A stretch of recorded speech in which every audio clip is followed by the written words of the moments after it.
Hey, I'm gonna bang the gavel. Welcome. It is 6:31. We are going to open the September 6th, if you can believe that, 2023 regular business meeting. So I hope everyone had a great summer because now we're back into our 2-week cycles of having to see my face, put up with my voice, and know if I was a hypnotist, I'd make you all very happy, but I'm not. So you will have to dredge through the meetings with me, all of you. Oh, see, someone set up a bomb there on the screen. What is that? It's somebody could have, they were reading. Oh, there you go. Excellent. We could mute them. No, that's all good. I'm just pulling I up. can, but then I can't see them.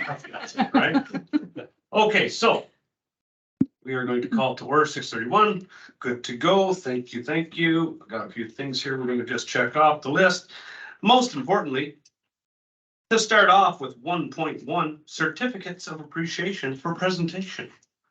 Well, Mr. Les, I'm going to let you have the floor. If you want to take this microphone in the middle, you can say a few words, and that would be awesome.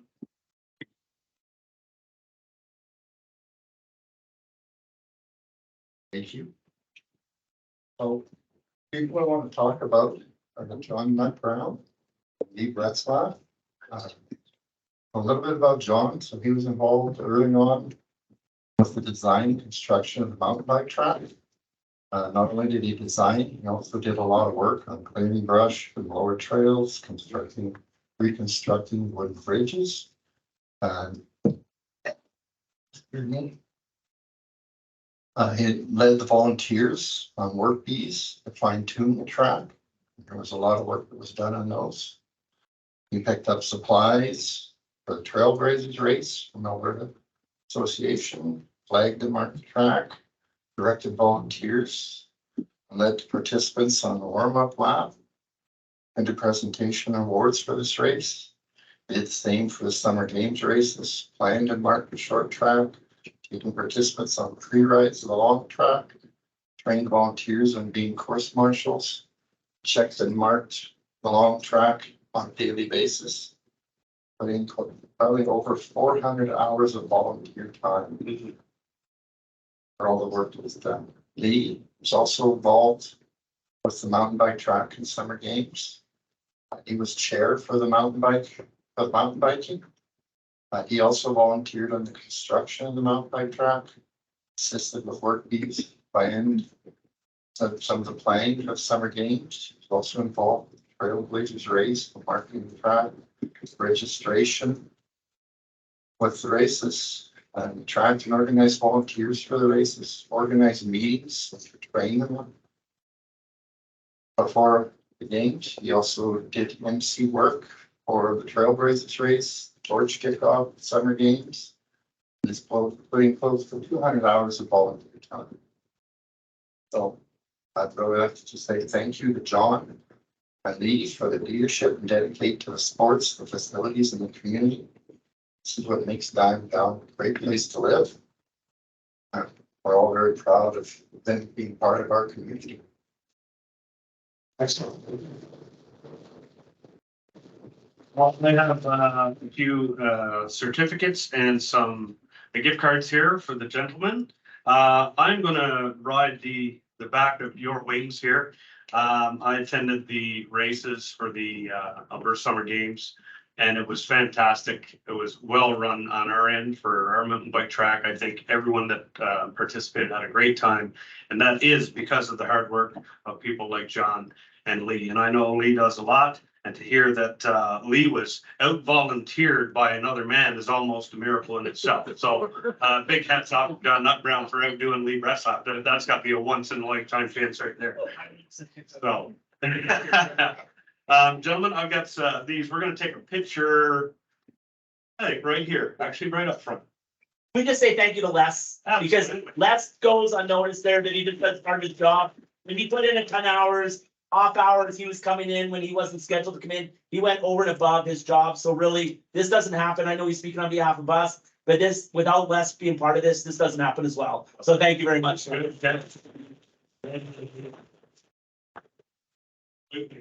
right, let's do this. Let's have Les right here in the middle. Lee, you can go over here on the phone. All right. And let's get this big guy right up front. We'll hold on to that on the end. John, sir, they're here for you. Thank you. And I saw you there. You can take it, your own certificate. Well, let's get it back here, a bit, guys. Just like that. Bingo. Very nice, okay. 1, 2, 3, smile. Yeah, you too. That's I great. gotta go out and get the screw gun now and put that on the wall. That's fantastic. May I take a picture? Sure. Absolutely.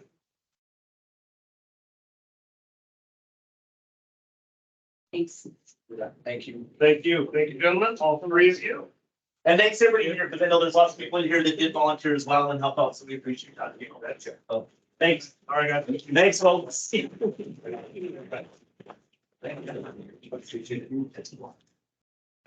free to stay. Exciting topics ahead. There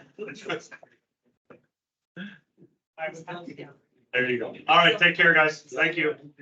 Thanks. All right. Okay, ladies and gentlemen, we have 2.1, the addenda and adoption. So, any extras? Anyone? Administration, any extras? Yeah. I'll take that from Councillor Gordon as presented. All in favor? Agenda is adopted. Adoption of minutes for the August 16th, 2023.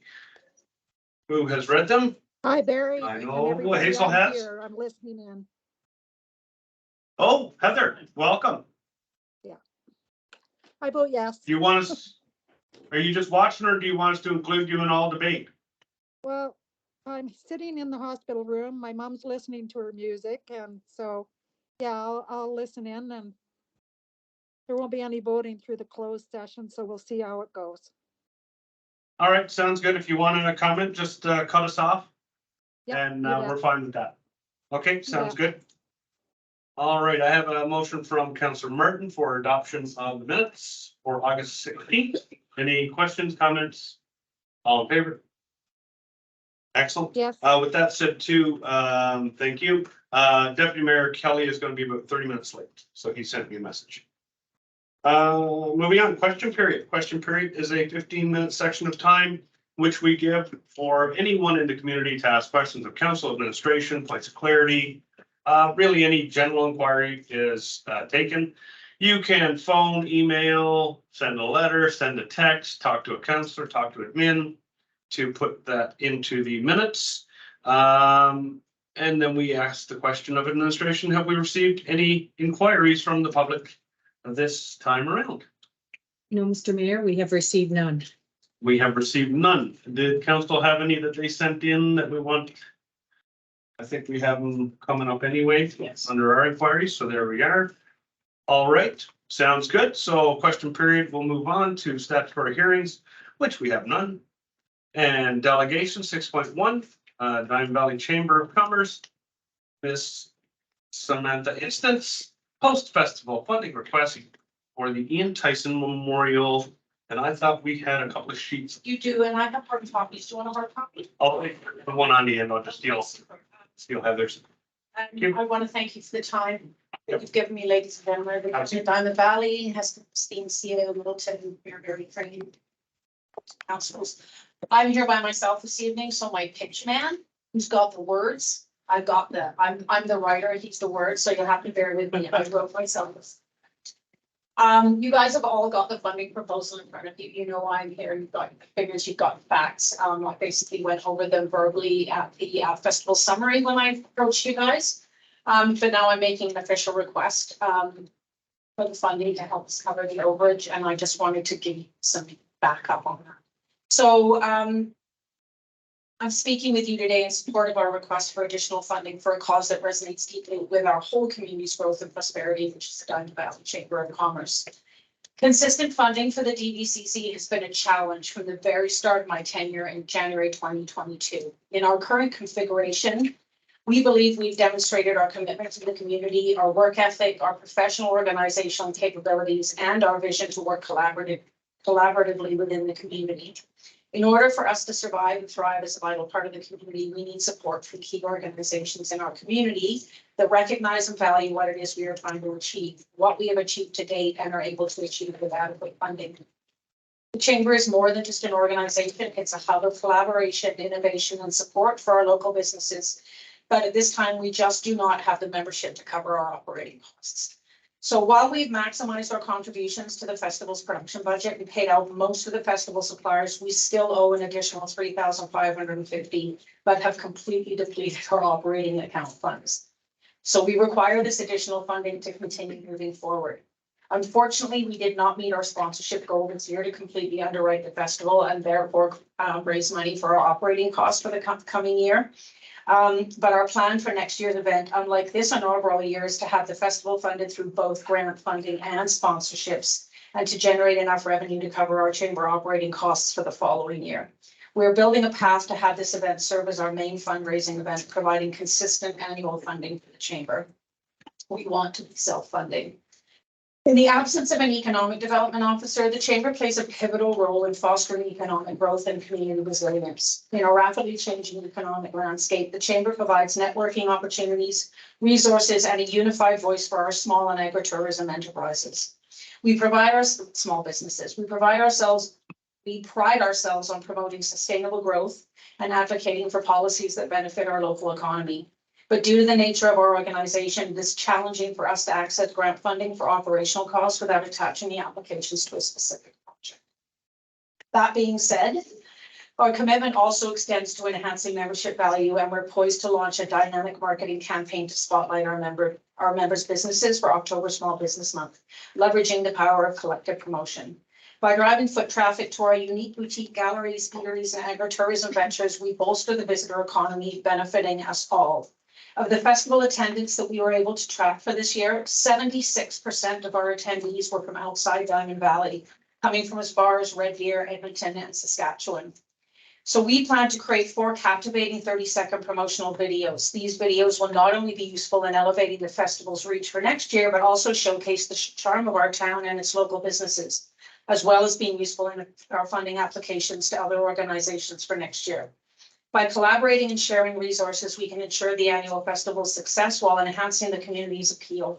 With your support, we will be able to engage an editor to utilize the footage captured at this year's festival and additional assets we are acquiring in preparation for October's campaigns. While we are diligently seeking additional grant funding from other sources, your financial support will empower us to continue our immediate operational and marketing activities, ensuring our chamber remains a driving force of economic prosperity. In conclusion, the Diamond Valley Chamber of Commerce serves as a linchpin for our economic well-being. By rallying together, we're fostering a resilient, united community that values local enterprise and innovation. With plans for next year's festival, marketing initiatives, grant funding, and our dedication to amplifying our local gems, thereby promoting increased membership, we are laying the groundwork for a thriving future and the potential to become a self-funding nonprofit. Our chamber serves as a unifying force, promoting collaboration among local businesses and fostering an environment of growth and prosperity. Your support in allocating additional funding would not only be an investment in our Chamber of Commerce, but an investment in the future prosperity of Diamond Valley. We stand ready to reinforce our local businesses, advance our marketing endeavors, and elevate the stature of our town. Together, we can unlock new horizons and secure a flourishing future for Diamond Valley. Ta-da! So you guys have all the facts and figures. You guys know what we need. It's really difficult for us to move forward. Any questions? Yeah, thanks for that presentation, Samantha. I appreciate it. A couple of questions I have is, the outstanding amount is 3,550, correct? That's what you mentioned. So I have 2 questions that potentially could work together a little bit. Okay. First question is, what funding activities or events do you have for the remainder of this year?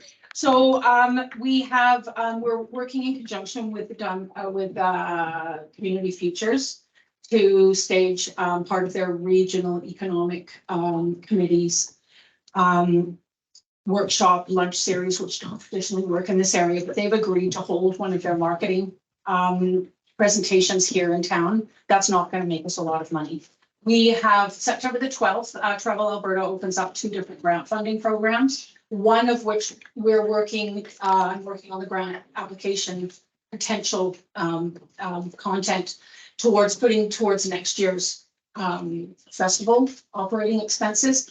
Ursula from Community Futures is going to take my basic application, massage it a bit, so it hits all the points. September the 12th, and Veronica, you can probably confirm this. There is another grant funding program opening up with Travel Alberta, which may or may not cover some of our operating costs, in that we are also planning on revamping our website, because our website right now is just a trash bin fire.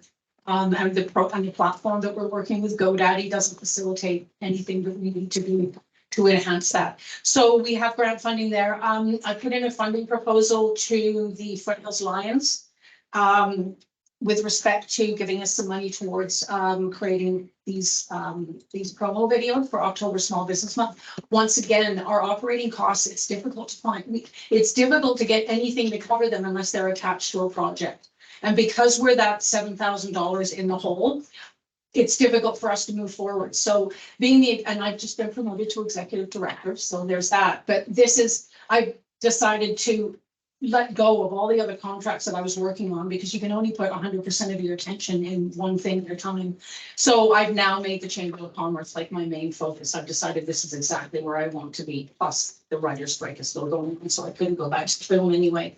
So we're just looking for a variety of grant funding opportunities to help us with our operating costs. And I think I'm going to be able to construct something with the help of Ursula from Community Futures that is going to allow us to submit a grant funding proposal to both Travel Alberta's funding programs. Whether or not we're successful, how much money we get, I don't know. But what I do know is that it's imperative for me to start working on next year's festival, not only to secure the entertainment that's going to bring in people that we know.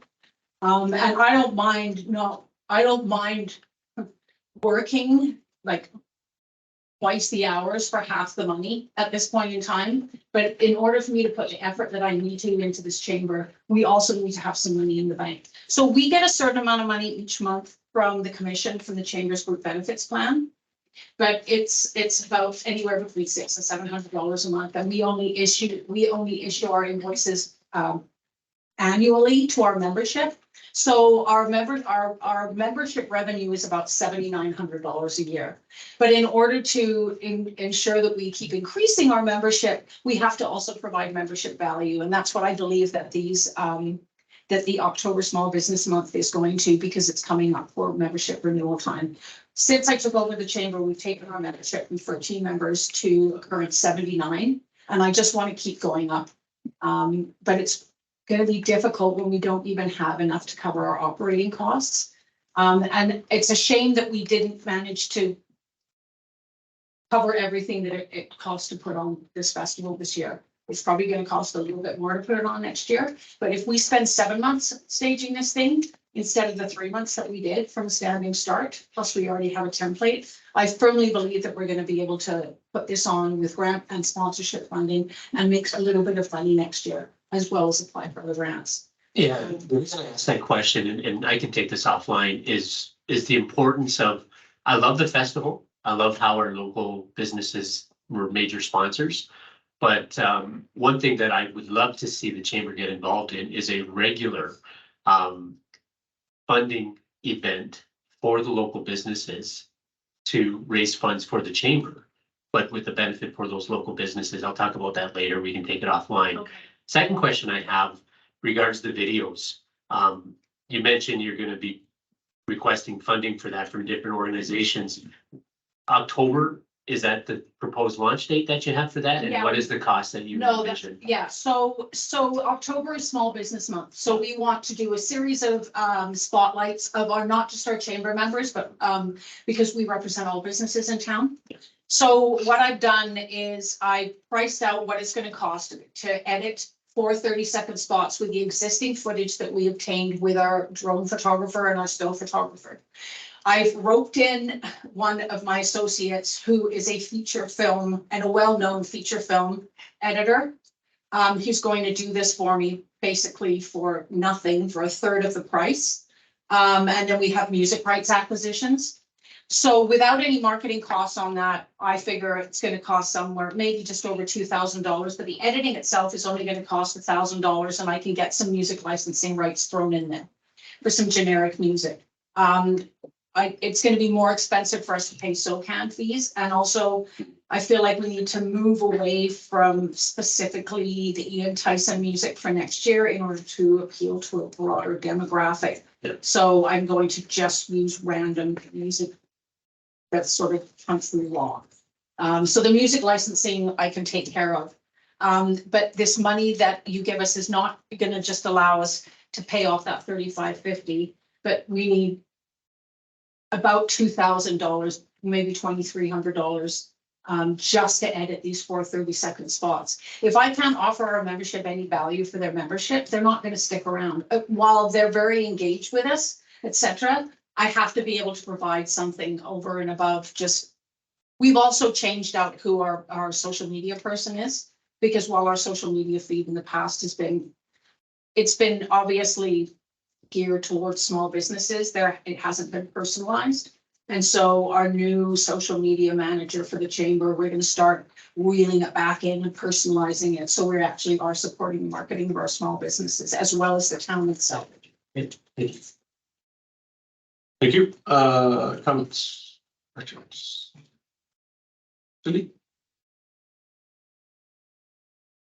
I don't really have any questions, but I think I need some more convincing or maybe just more debate with fellow councillors, because this one's really tough because as I said last meeting, we were told that this was seed money to get you going, to help you forever after, you never have to come back. And now you are coming back for more and you don't have any money for next year's to start with.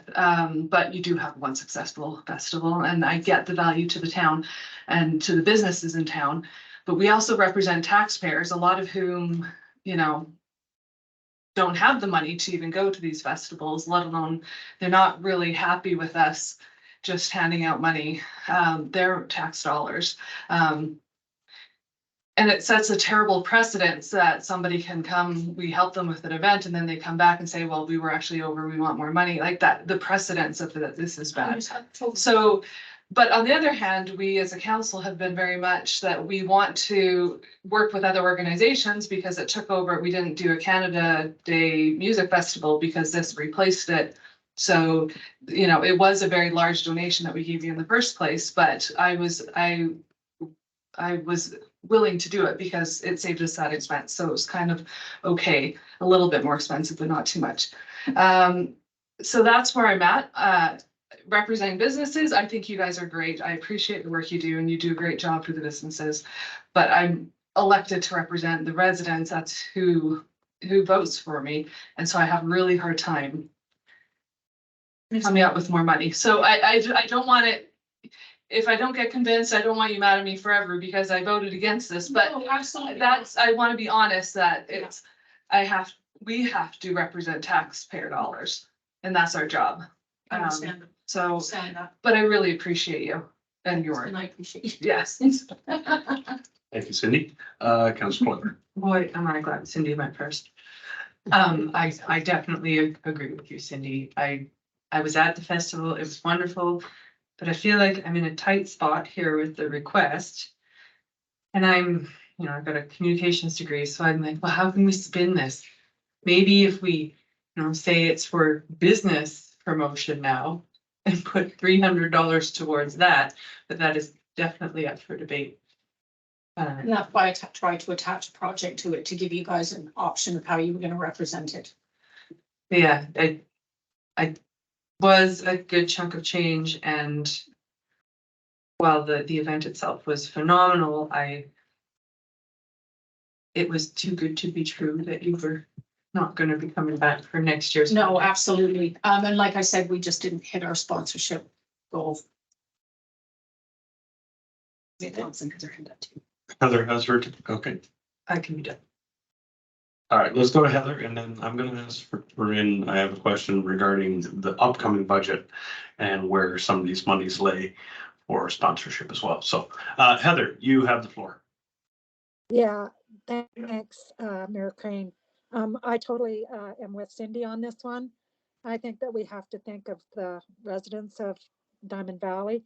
It's a tough one because the festival was a great thing for the community, But like Cindy said, there's some people that couldn't even attend because of the expense. And I heard that from a few residents that if it had been less money, that perhaps you would have gotten more people, but that's just from a few people. I'd also like to hear from our administration what the budget's going to look like for. This is basically falls under economic development and helping them. So I'd also like to hear from admin what potentially economic development budgets are going to look like for next year. That's it. Thank you, Councillor Thompson. And with that, I'm actually going to go to administration and ask exactly that. What do we have in economic development? As stated earlier, we are yet to hire an economic developer, and we're not really in that position again, yet we've carried that funding through. There's been a large focus on supporting the chamber, which is what we've done in the last motion. So what are we looking at for 2023-24, or should I just call it 2024? By the time we actually pass the budget, it'll just be. Okay. So if I may, through the chair, Mayor Crane. So we did have in the 2023 budget, we put 50,000 in there, of which we have not spent all of that. We did not engage in any kind of an EDO position or provide any funds to the ECDEV committee in any way, shape, or form to continue on with doing some of their work. So there is monies remaining. There isn't money, there is money to cover the difference here. It's just, it's really about if that's where we want to put some of those funds, but there is money in that economic development budget. And I think Ms. LeBlanc can probably confirm that in our discussions, we've determined that we have money in the budget. Yeah, Ms. LeBlanc, if you'd like, tell us where we're at with the remainder and what are we forecasting for 2024? Sure, thank you very much, Mayor Crane.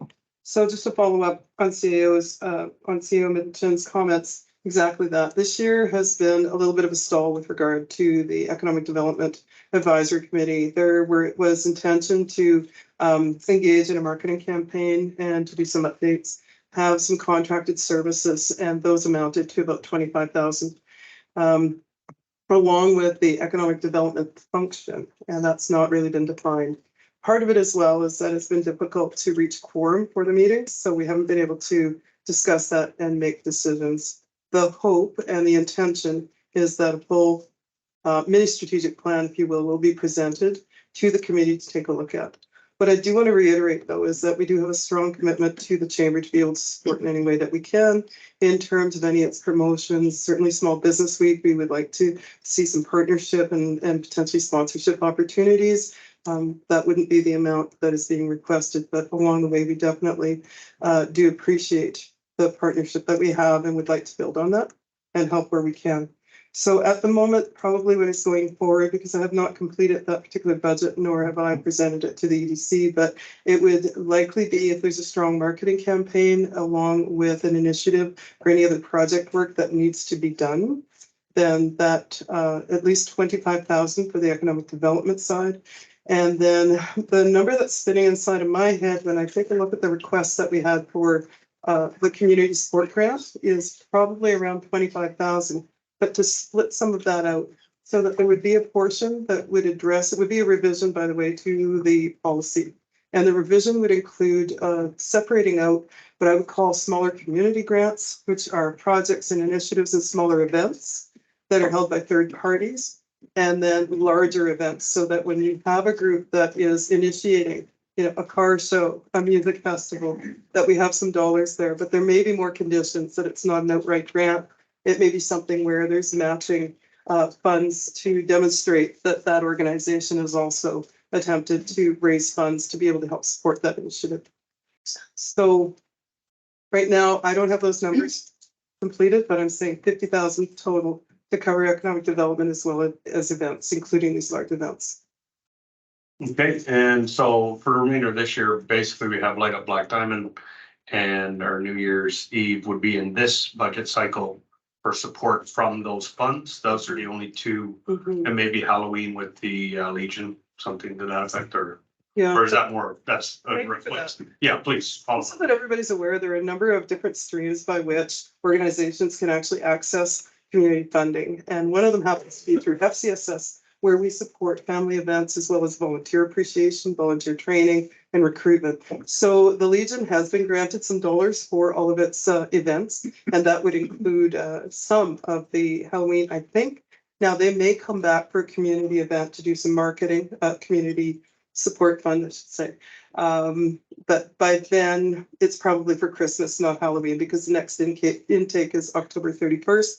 I did speak to them because I had reached out to all the organizations that had applied in the past, or any of our nonprofits. So I believe that I reached out to over 28 individuals and organizations to let them know that this was being launched. And I had a really good discussion with them. What the Legion was looking for at the time was more operational as opposed to marketing and support for the events. But again, our team will, always look forward to working with these organizations to see if we can align, and whether it's a sponsorship or an outright grant, those would be my recommendations to continue to be able to provide them with that seed money to help them launch that.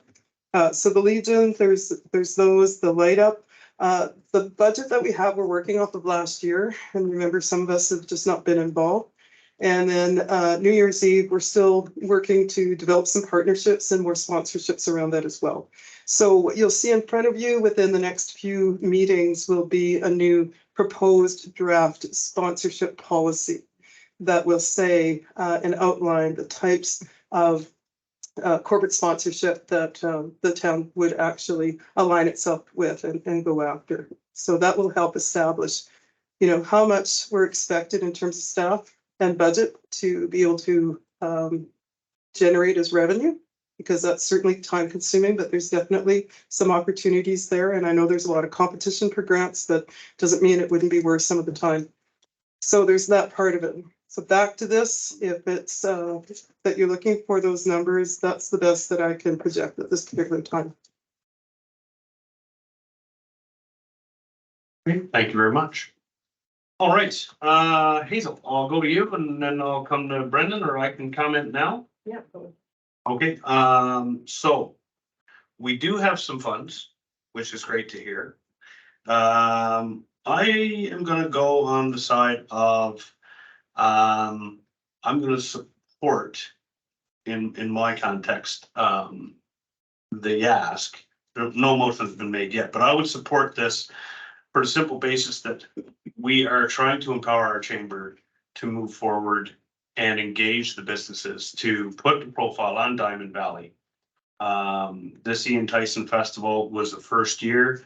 It was largely over budget from what we were told the first time. Can't deny that. We supported it healthfully with $18,000. Absolutely. I think that as we move into this next budget cycle, this is something we need to focus our attention on, is what do we want our community to look like in the future? And who do we want supporting it? Do we want to be the ones that are working out the yeses and the nos of where the money goes? Or do we want the business people of our community to feel empowered by us and the representatives that we are for our community to push forward business-minded people to do business-minded things to attract more revenue to the area, more visitors, more tourism, and so on. My question is this: is it a Canada Day festival you're looking to do now because there is many grants for Canada Day that you may have far more accessibility to rather than just a random date? So we have a board meeting, our first board meeting post festival, where we're gonna be doing sort of a summary, and we've invited some of our key volunteers to come and do like a rehash, what could be better, what have we learned, suggestions for next year. When we were last here, we spoke about Canada Day. Since that meeting, I've spoken with some people, and I have a number of reservations. I had a number of reservations already about doing it on Canada Day, but the chamber president seemed to think that was the day because we needed to get a jump start on festival season. I have reservations because of the weather And because I believe that there's all sorts of events around town. I've since spoken not just with another councillor, but people outside of the council who are also saying that Canada Day might not be the best day to do it. So from a purely financial point of view, if we do this festival on Canada Day, I'm gonna have to spend another $21,000 in weather cover tents, getting 40 by 60 tents in there. And if we get a hailstorm or a rainstorm coming in, regardless of how much weather cover I have, that festival stage is gonna have to be shut down because there's hundreds of thousands of dollars worth of electronic and speaker and sound equipment in general that is exposed to the weather. If we discuss pushing this festival to the middle of August, and does anybody here know when Longstock is? Because we don't obviously want to compete with them. It's, I think it's the 17th. August 30th, 16th. No. so the middle of August. Yeah. So I think that if we can manage to secure the headline act, and I think you guys all discuss it afterwards and you know who it might be. I've already got a soft hold on him for Canada Day, and I'm going to one of the sponsors that sponsored this year's music festival, and I'm just gonna outright ask them for the deposit. But I'm thinking now that if we push this festival to the end of August, we have a much better chance of better weather, and I'm saving $14,000 or even $21,000 right off the hop, because I'm not gonna have to get 3 40 by 60 festival tents out there. So I've already reduced the budget. We already know the budget's gonna go up this year, but I'm also gonna, sort of approach more sponsors and have more grant funding. But I feel like off the top of my head, I'm saving between $14,000 to $21,000 by pushing it to the end of August rather than moving it at the end of June, because it'll be June 29th, which is the Saturday.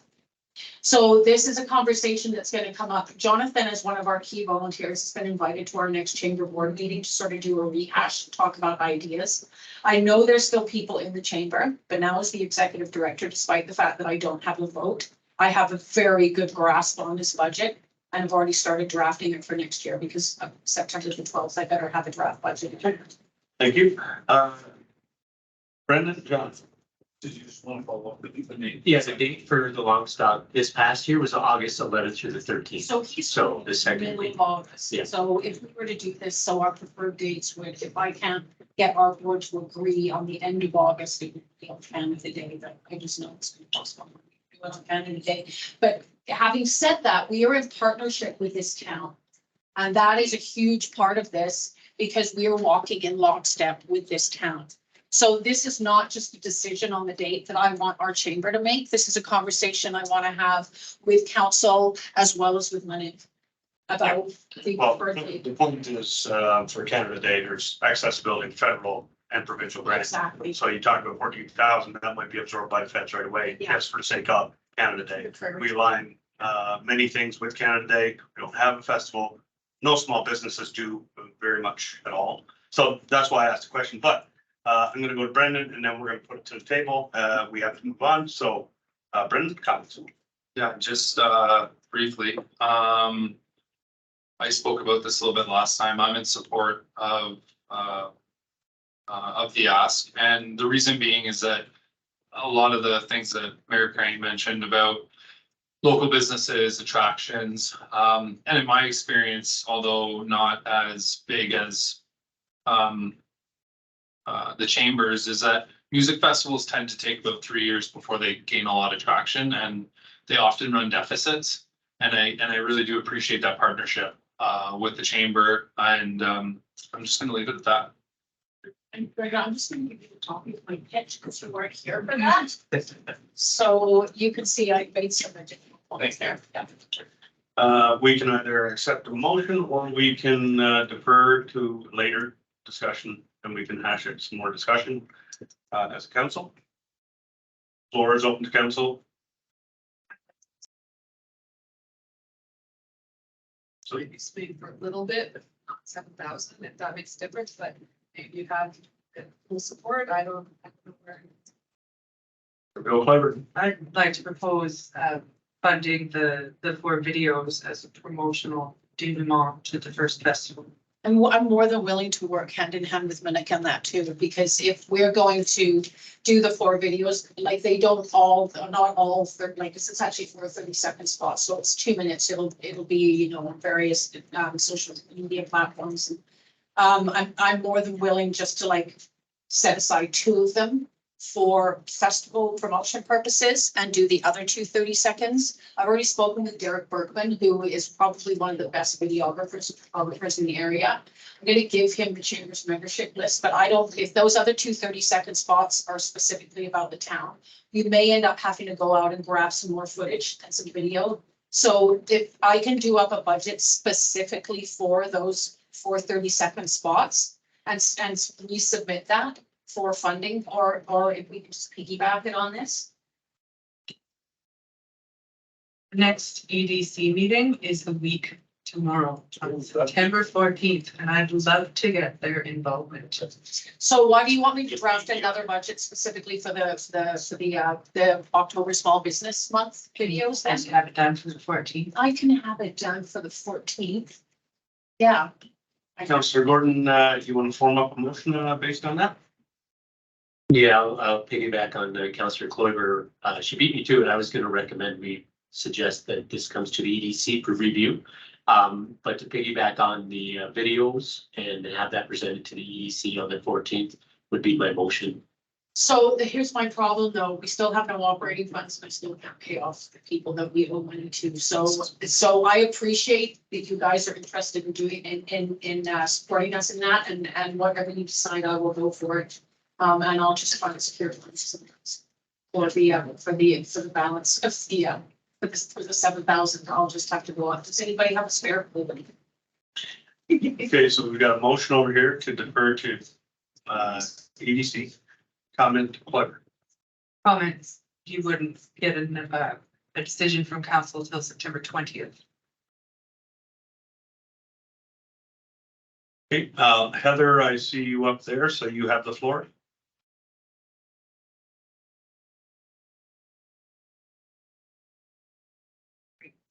Heather, It's my fault. Councillor Thompson. Maybe, maybe not. I need a minute. She's gonna demute you.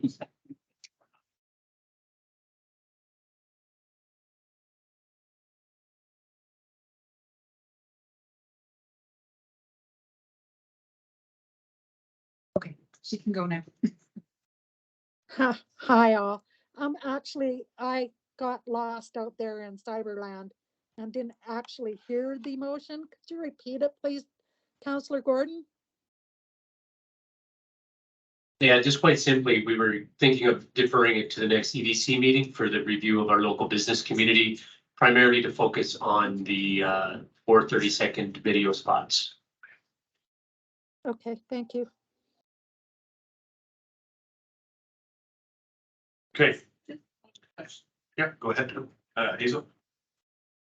Up on the screen, you're asking for 6,900, is that correct? Yeah, 6950, I just rounded it. And then here you're asking for 3,550. No, that 3550 is what we have depleted our operating budget, so we have $20 left in the bank. So we have anything that we had set aside for cell phones and printing and paying my salary and paying for any marketing that was going to be going towards October Small Business Month, and putting towards starting to acquire assets for a new website, as well as some additional assets for these 37 spots have gone. So these funds you need to be able to pay your suppliers, is what you're telling us. So that 3550 is what we need to pay our suppliers out. And then we're still at only $20 in the bank, but that's up to me as the ED, I guess, to go and try and find some more money, and I'm fine with that. If I have. So you're asking for 3,500 or? No, we were asking for 6,950, which is our shortfall, so that we broke even on the festival. That 3550 is what we still owe to our suppliers.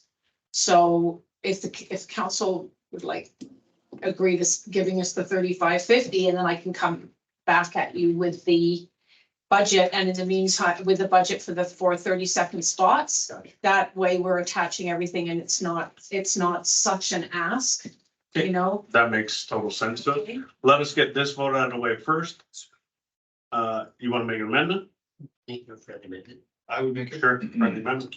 I'd make a friendly amendment to include the 3,550 or 3,500, whatever council's 3,550. So I'd make a friendly amendment to 3,550, so you can at least continue on into October, and then once EDC has an opportunity to meet, then we can sit down again. And discuss the videos. Yeah. At a later time. Okay, so shall I wait to hear from you or shall I just? Hold on. Do you accept that friendly amendment, sir? Yeah, I think that's wise.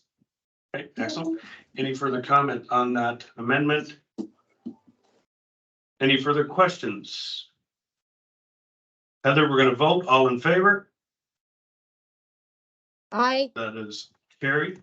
All opposed? And there you go. Okay, that is carried. Thank you. You are released. Oh, thank you very much. EDC will hear from you and you guys will start the whole process through the budget, so. Minute, Yeah. Thank you so much for your time. thank you. Okay, council, thank you for having that debate. Excellent. 6.2 was the car show update for Mr. Chris Chalice for the show and shine. Did we get a piece of paper or was Chris planning on coming tonight? Yeah. Thank you, Mayor. He had indicated that he was planning on coming in person, but something must have come up, He so. might be in Black Diamond. I did do a faux pas on my Facebook post. No, he probably did I thought get that was busy. advised, but I didn't Yeah. get notice, so I think something must have come up. I'm sure that he'd be happy to come to the next meeting, and if that could just be Absolutely. deferred. Well, on his behalf, I would tell you this much. It was absolutely amazingly run. I attended 3 of his garage meetings where we kind of hashed around what things are gonna look like, how the day's gonna play out. Lines were involved. He made profit of about $5,000, which he'll be donating back to the Lions Club with a focus on music. Is one of his wishes, but I don't want to steal his thunder. We can have him back in here at any time. He was really fantastic in organizing it and it was very well done. Jonathan? It may not be the correct place to request this, but I would love to hear a report presented to the EDC as well, to the local business community, some of the business leaders for Chris to present. So if you want to reach out, if I can make that direction to admin, that Ms. LeBlanc reaches out to Tarek Neymar to potentially review Chris presenting to the EDC at our upcoming meeting. Yeah, that's a good idea. I do know as well, all small businesses downtown said it was one of the busiest days they had all year. So, yeah, fantastic. Okay, moving on. Thank you, Chris, for going to Black Diamond office because I told you to. My bad. Bylaws and policies, 7.1 land use redesignation. We have a lovely document, but we know Judy is locked in Saskatchewan somewhere deep in the abyss of grass in a prairie flat and boring. Are we gonna have Miss Denise present on behalf of Judy? Was Judy gonna call in? She had indicated that it was sketchy if she called in. Yeah, I would say at best. It's the middle of Saskatchewan, Denise. I've been there. You're coming down to the center road? Is that okay? Is that Absolutely, yeah, that'd be great. Okay. And then we've got the big screen. Verna's gonna throw some diagrams up for us, I believe. Yeah. I think so. This is an exciting little one here, so good. Excellent. All right, floor is yours, Denise. Thank you for attending. Yeah, you can just hit the button. Okay. So, yeah, I helped. This is Judy's first land use bylaw amendment application, so I'm a little bit familiar with it, just supporting her. So I'll just go through it. So you're right, this is an exciting application because, as you know, within the Black Diamond neighborhood, we're running out of parcels for development, and you'll see that, hear about it again in the next agenda item. But so we have a local developer that's come forward with an application to amend the land use bylaw. And this is a parcel in Turner Valley neighborhood that it's located on 515 Morrison Road. So it's kind of it's almost secluded, this parcel. It used to be the location of the Foothills County shop, I understand, and then that shop's been removed and it's been vacant ever since. So Yes, so that there and overhead, that's the site. That is the access from Morrison Road. So it's currently zoned R1 and the applicant is proposing to have it zoned R3. So they can put multi-residential development in there to allow for 3 building units. So one along the north, west and south property lines. For a total of 42 units. Now, the land use bylaw, as far as density goes, Turner Valley's land use bylaw determines density by the number of bedroom units. So that's something that'll have to be fleshed out with the developer. But right now, the purpose of bringing this to council is just to see if council is interested in giving the land use bylaw first reading. That's been presented here, to give it first reading, and then following first reading in accordance with section 692 of the Municipal Government Act, we would do the advertising, we would contact local, we'd send notices to all the directly adjacent properties. And then again, depending upon scheduling, we could be in 1 week of the newspaper. We might be able to get into a council connection. It just depends on how that falls out. So in our motion, we'd ask that if council gives it first reading, that they just agree that a public hearing be allowed, but that you do not set the date. Because we need to be able to figure out when we can get the scheduling and how that's gonna fit in. Next meeting, we're gonna have like Judy and I will be absent. So for your next council meeting, but we need to be able to give enough time to get that circulation in. Government agencies have already been circulated, department heads have already been circulated, and their comments will form part of the report at time of public hearing. I'm gonna go right here first, Veronica, and then I Councillor Board for comments. A question about the name of the street. On the plan, it says Morrison Street. Yes, You said Morrison Road, okay, but it also intersects with Main Street, and it's incredibly rare for a street to intersect with a street. yes, I think it should be an avenue. Because, well, avenues run east-west typically, they follow the rail Yes, lines. that's We right. don't have a rail line, I got that.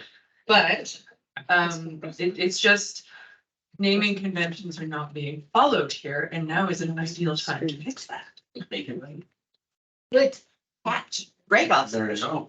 Yes, and you're right, north, south, east, west, streets and alleys. We'll get lost. That's right, first directionally challenged. Well, it does have a small east-west and a long alley. North-south. Roll the dice on which one is the which one, right? Yes, so Then we're I'm gonna not go to sure what Jonathan first. Yeah, if I may, because we do have this up here, you'll notice it says the town of Diamond Valley land use, but in the right-hand legend, under land use districts. Now, it might be because it was old man GIS, you've actually overlaid the Black Diamond land use districts and not the Turner Valley land use districts based on our land use bylaw. not the colors are incorrect.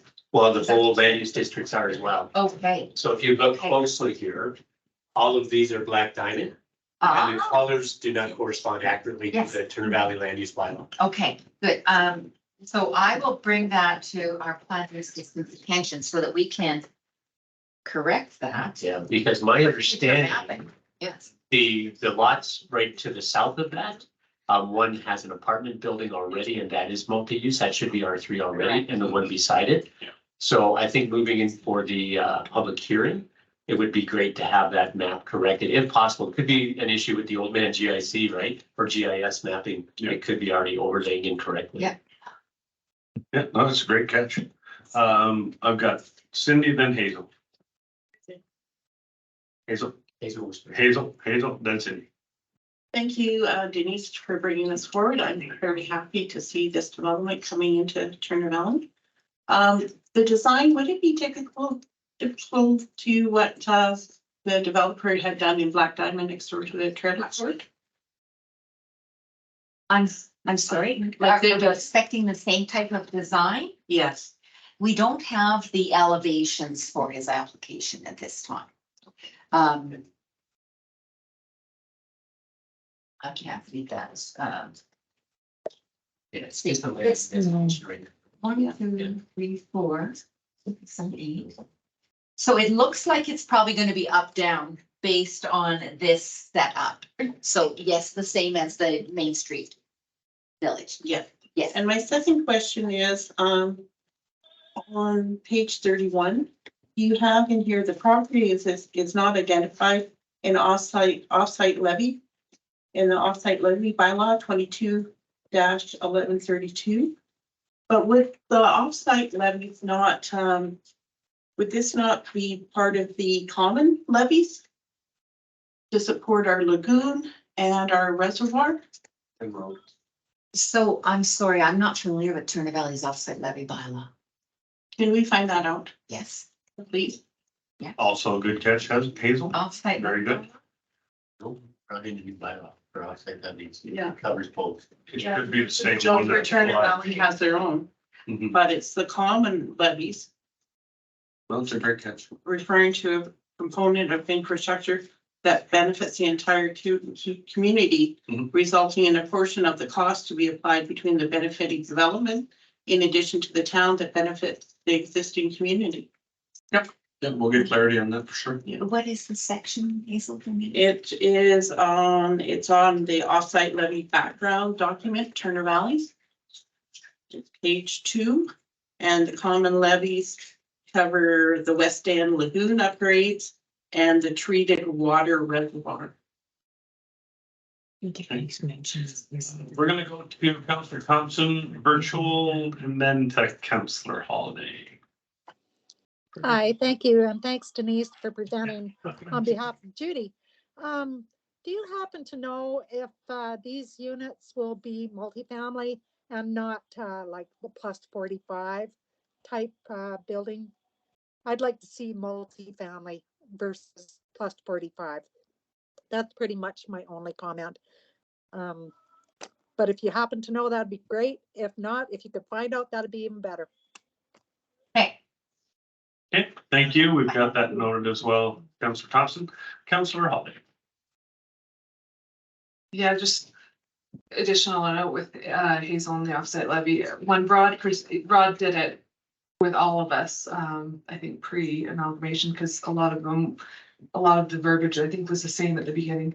But basically, because it's intensifying the use, the offset levies would apply for that. So it would absolutely apply. But my thought on this is that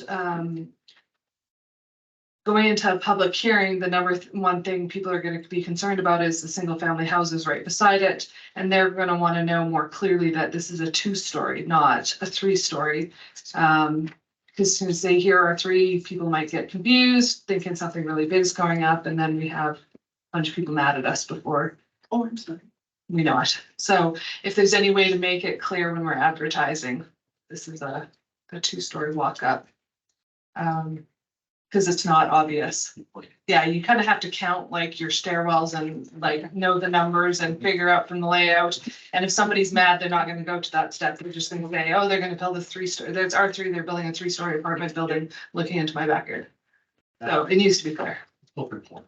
Another great point, because that's exactly what we're. Okay, a couple of good ones there. I think we can move ahead with this. Hazel, go ahead. Just one quick question. When you say your circulation, are you looking at Main Street? Or are you going to be also looking at the Anderson area as well, when you do your circulation to your residents?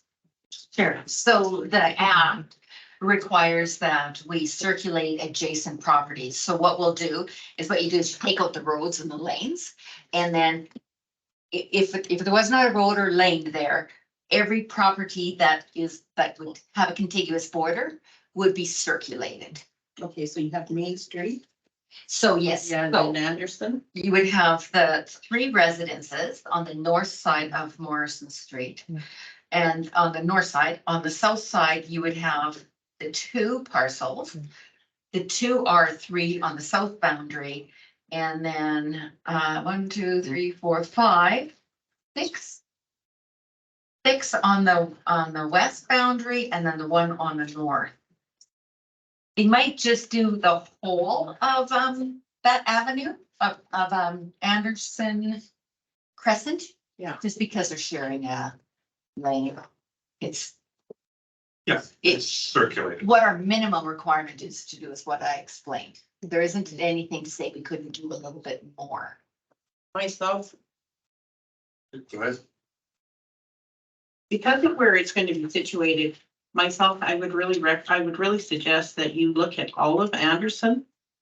Like Anderson Crescent, Anderson Close. And like Edward Avenue. I know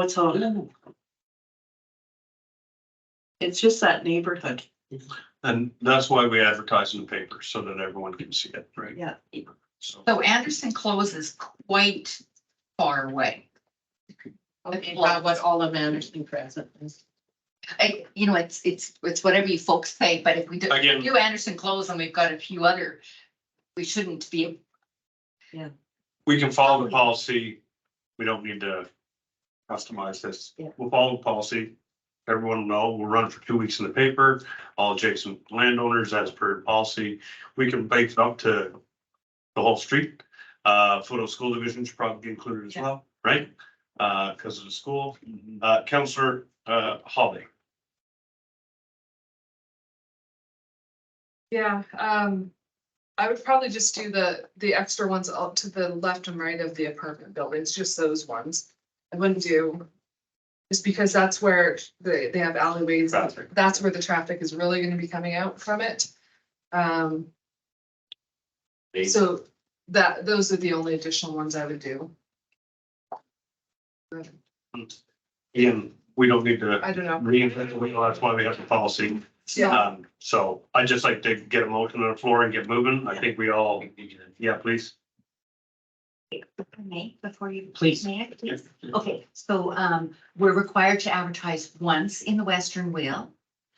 So, but ideally, what we'd like to do, to get more coverage, we'd like to do once the app and then our free opportunity in Council Connection. If our scheduling can make that work. Yeah, I won't put a date on when the next hearing, when the public hearing is. I'll leave it as written. Okay. So I think we'll go with option 2 because we have a couple of amendments. So the council agrees to give land use bylaw amendment bylaw 2023-27 its first reading with the amendments as discussed.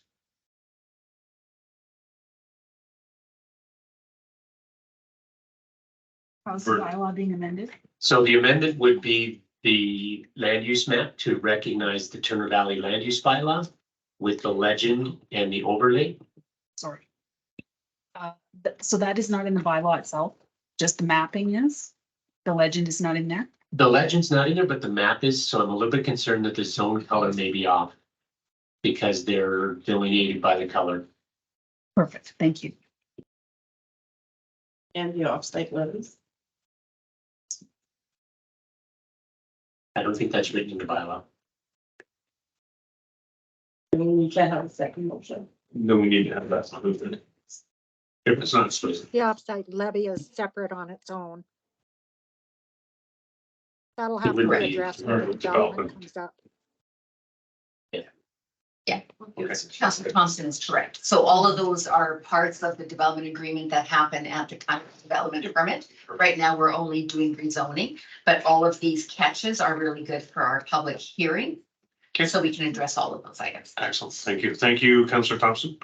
Okay, so that'll be taken care of, Councillor Martin. Thank you. Okay, anything else then that was referenced that actually needs to go in as an amendment, or is everything else just good information moving forward? That we noted. Yeah, the rest is good information moving forward. Foothill School Division is part of that circulation. They're part of the government agencies. They've already been circulated, but they've got the 30 days. So their circulation deadline will be available for when we bring it back for public hearing. Excellent. Okay. Then we're good. All right. Any further comments? All in favor? Aye. That is carried. Thank you, Councillor Thompson. Thank you, Council. Okay, moving on. I would like to give you another. Thank motion. you, Denise. Yes, I'll take it. That council has agreed to hold a public hearing for bylaw 2023-27. There are no further comments. No dates. Just There is no date. Thank you. perfect. Perfect. Okay. All in favor? Thank you. Aye. Thank you, Heather. Anything else regarding this bylaw? You're good? Good. Thank you, Denise. Appreciate that. Okay, bylaw 2023-17 e-services bylaw. Didn't move very far, did you? Thanks for having me back. The floor is yours. You can lead us through here. So, so this application before you today is for, slope stability assessment. I want to thank, Verna, before I do that, for, circulating to you folks the MPE's comments that came out today. Rewind. We're on the e-services bylaw.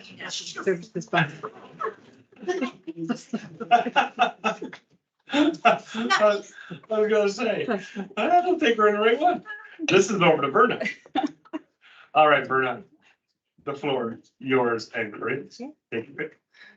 Okay, so this is something new for the town of Diamond Valley and in fact for either of the two former towns as well. The MGA requires that if we wish to provide digital copies of taxation documentation, assessment documentation, and assessment review board documentation, parts 9, 10, and 11 of the Act, that it must be permitted and managed by a bylaw. And so before you is the bylaw to set all that up. It would also be a requirement if we launched the portion of the MuniWare that allows a public portal for our residents to sign up and create an account and get their documents digitally that way, which is not ready to go. But it is, have it. Yes, and the bylaw is set up to permit that when we are ready to go there. So this would require, in order for someone to receive their assessment notice or tax notice digitally, they would have to sign up and provide consent. And to manage that themselves. If the email is rejected, they are taken off the list and sent a paper document immediately to replace that. And then they would have to re-sign up again or correct their original sign up or whatever needs to happen to fix that. It has to be correct. It's not our responsibility to track down rejected emails. So it's completely up to the resident how they want to receive their notice. Currently, without this bylaw in place, someone can ask to have it emailed, but we won't be able to use the system to mass email them because we still have to send a paper copy. So we are obligated to mail a hard copy until this bylaw is in place and someone registers to receive it digitally. It's fairly simple. We do have to manage correct disclosure and registration so that we are managing the personal information appropriately and making sure that the right people are signed up to receive the documents or opting out if they decide they don't like it in the end. So all of that will be done in accordance with the Castle Act, which is fairly odd piece of legislation, but it does do what it needs to do. So we'll follow that. I think it's fairly simple. The bylaw was pretty easy to research and find the things that we needed to do. So we tried to keep it as simple as we could and as simple to understand for everybody as could be. So if there's no questions, we would ask that the bylaw only get first reading tonight. We do have to make sure that it is we don't have to hold a public hearing for it, but we do need to give it some time out in the public before it's passed. So we would request a delay between first reading and second. Excellent. Thank you, Councillor Gordon. Yeah, I have two questions and thanks so much for the work done on this. I think it's a job well done. First question I have regards to the third whereas. Whereas pursuant to the MGA, council must be satisfied that the proposed bylaw includes appropriate measures to ensure the security and confidentiality of our residents. So I trust we have a cybersecurity rider on our commercial general liability policy, and that it would include the use now of electronic means to submit such documents. You would want to make that clarified. And then the second point I want to bring forward is 2.1.e, just for consistency's sake. Throughout the definitions, we have whichever act is referenced, we actually name the act. And you've got the act named in the RFD, but you don't have it named here. So my advice would be to just make sure we name the act as it's such an odd act, right? Canada's anti-spam legislation. It's like, okay, really? So Yes, just a simple piece. I can do that. And I did it that way for a specific thought you reason. When you Google the act, Yeah. you won't actually find the Canadian No. anti-spam legislation. It- It's the whole title at the top. It is. It's nasty. I know. I noticed that. I was looking at that. I'm like, okay, it's called Canada's anti-spam legislation, but then on Canada's own site, it's not identified. Yeah, I was wondering if they could send that to the Nigerian princes who've been trying to court me all the time, like, Yeah. No, I having don't think they know about the act. a couple of years ago, that was my bucket within my place of work was the compliance pieces. And so I wrote some stuff on this. So it's, yeah. Yeah, good call. I can insert that in there. Okay. Yeah, good catch. Always good to reference the act. Hazel. I am so happy to see this. One of my things I'd asked for my first time on council was to get, yeah, so that residents can go on electronically, look at their bills and not have to call the town office or wait. It's all right there. The information is readily available. My only comment is under the web portal, and my neighbor here, who's the communications specialist, can help me out here. You don't get it. And it's 6.1, and it says the town may establish a secure web portal to share information. Should it not be shall? As may is a discretionary? Oh, pardon me. That's right. Okay. So the portal has not yet been established. It will take some time to do it. And if for some reason our residents don't uptake it, it could be something that we remove from our account possibly. I don't know if that's Like you may just roll it back and. it could. We just wouldn't activate it, or we would deem that it wasn't useful. So is that why you would say, use the word may Yes. instead of shall? Yes, it doesn't mean we must, but it means we probably will because that's why we wrote it in the bylaw. Okay, that's interesting. It's interesting to learn the legislation. And behind it may just take us a while to get it all set up too. There's quite a bit of back end work that would have to happen before we can have that happen. Can people go on and pay as well? Tips program does. Believe so. I This don't- is just gonna be information. It's going to be strictly to obtain information on different bills that are available that you get from. From the town. Okay. Yeah. And it's just the tax relation. Yeah, The tax portion. It's not utilities, animal licensing, business licensing.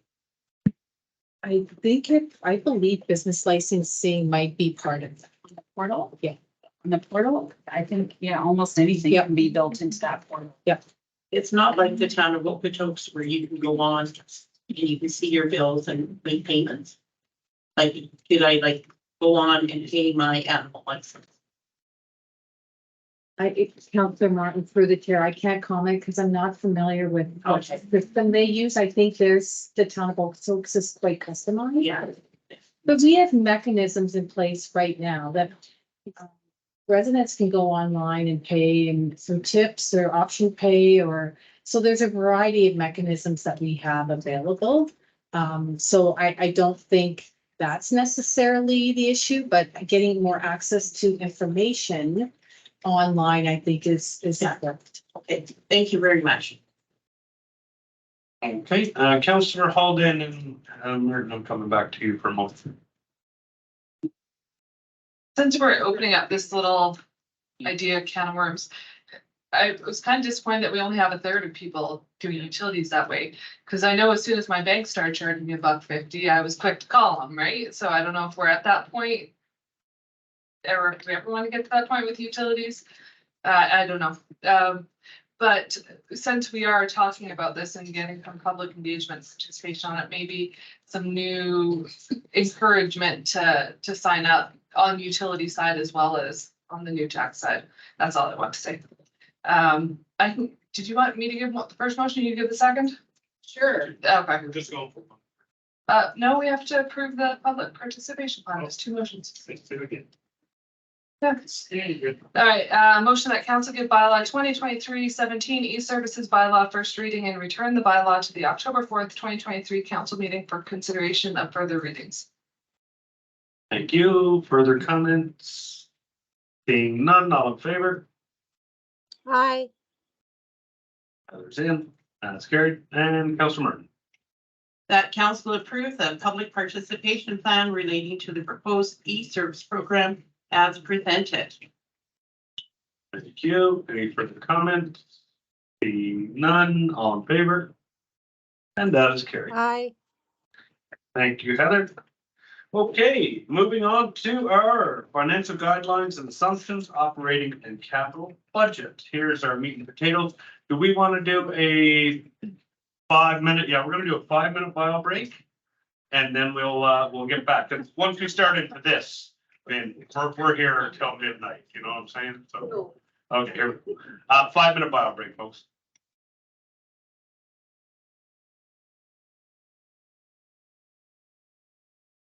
Back in action. It is 7:57 and we're coming out of our recess. And because we were just going to break right into our 2020 financial plan guideline and assumptions, operating capital budget. He's just cleaning me up. Because I'm sloppy sometimes when I drink coffee and eat peaches at the same time. Okay, we have with us Vin Chana, our new financial chief officer. And we're gonna let you roll us through our guidelines and assumptions. And Corinne will be your backup. Because she likes to throw people under the bus. Day 3. Wow. All right. And Oh, it's good. just to address through the mayor, Vin has been here for now nearly 7-8 days. The other side of it. We're a very good bus to get on board with, so by all means, grab the wheel and have at it. Hey, good evening. My name is Ganchana.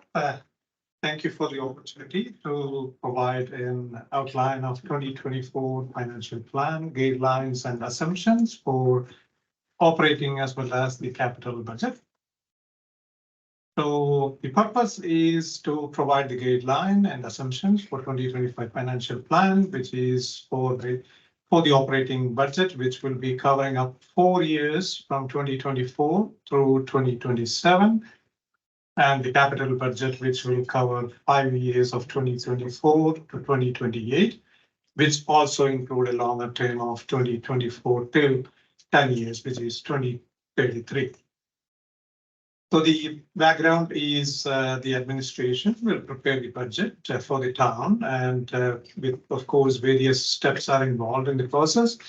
And then we will get all discussions and the recommendations, and we'll get the final approval from the council. And then as a rationale, the guidelines of assumptions and documents, which the expectations and outlines of key financial and economic information, and this information allows administration to make clear, informed, and transparent decisions with respect to a variety of financial variables that impact the 2024 financial plan process. So basically, there are two key documents that provide the assumption for the 2024 budget development process. One is the financial plan, budget guidelines and assumptions for operations. Another one is the 2024 financial plan, budget guidelines and assumptions for capital.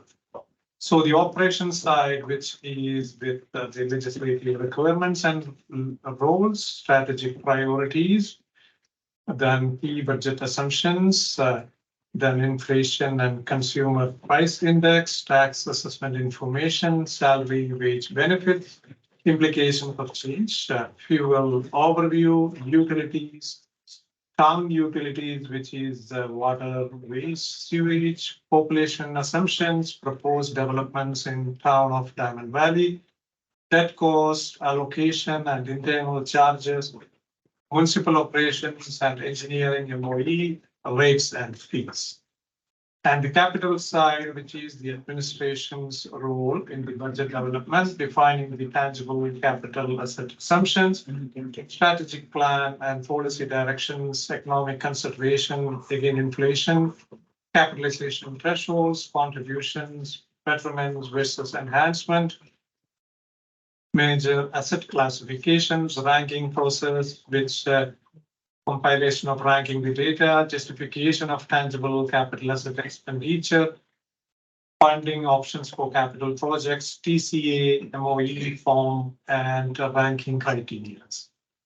So the budget guidelines for the financial information is to assist and preparation with the preparation of 2024-27 budget, such as tax increases or decreases, what is the appropriate level of service required, new infrastructure projects, and a review and analysis of third-party relationship and partnership budget estimates. The administration and departments to develop, prepare, and submit budget. Council's acceptance of these guidelines is necessary. Administration is recommending that council agree to establish spending guidelines of 3% of inflation for the 24 operating budget based on the annual inflation rate till August 2023, which may be 3.84 or 86.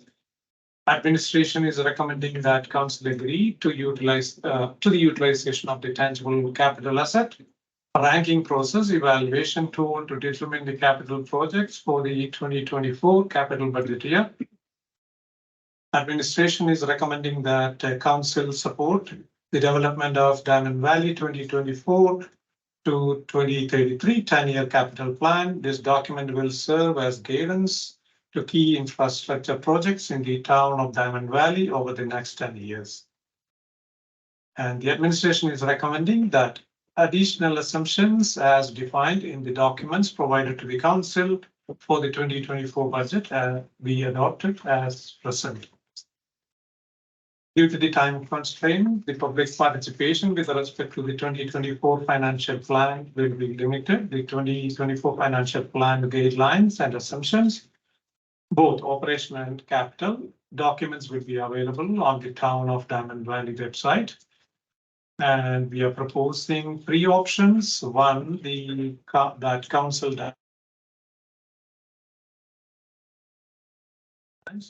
and assumptions as presented. Option 2, that council direct the administration to utilize 2024 financial plan guidelines and assumptions as amended. Option 3, that council provide administration with alternate direction.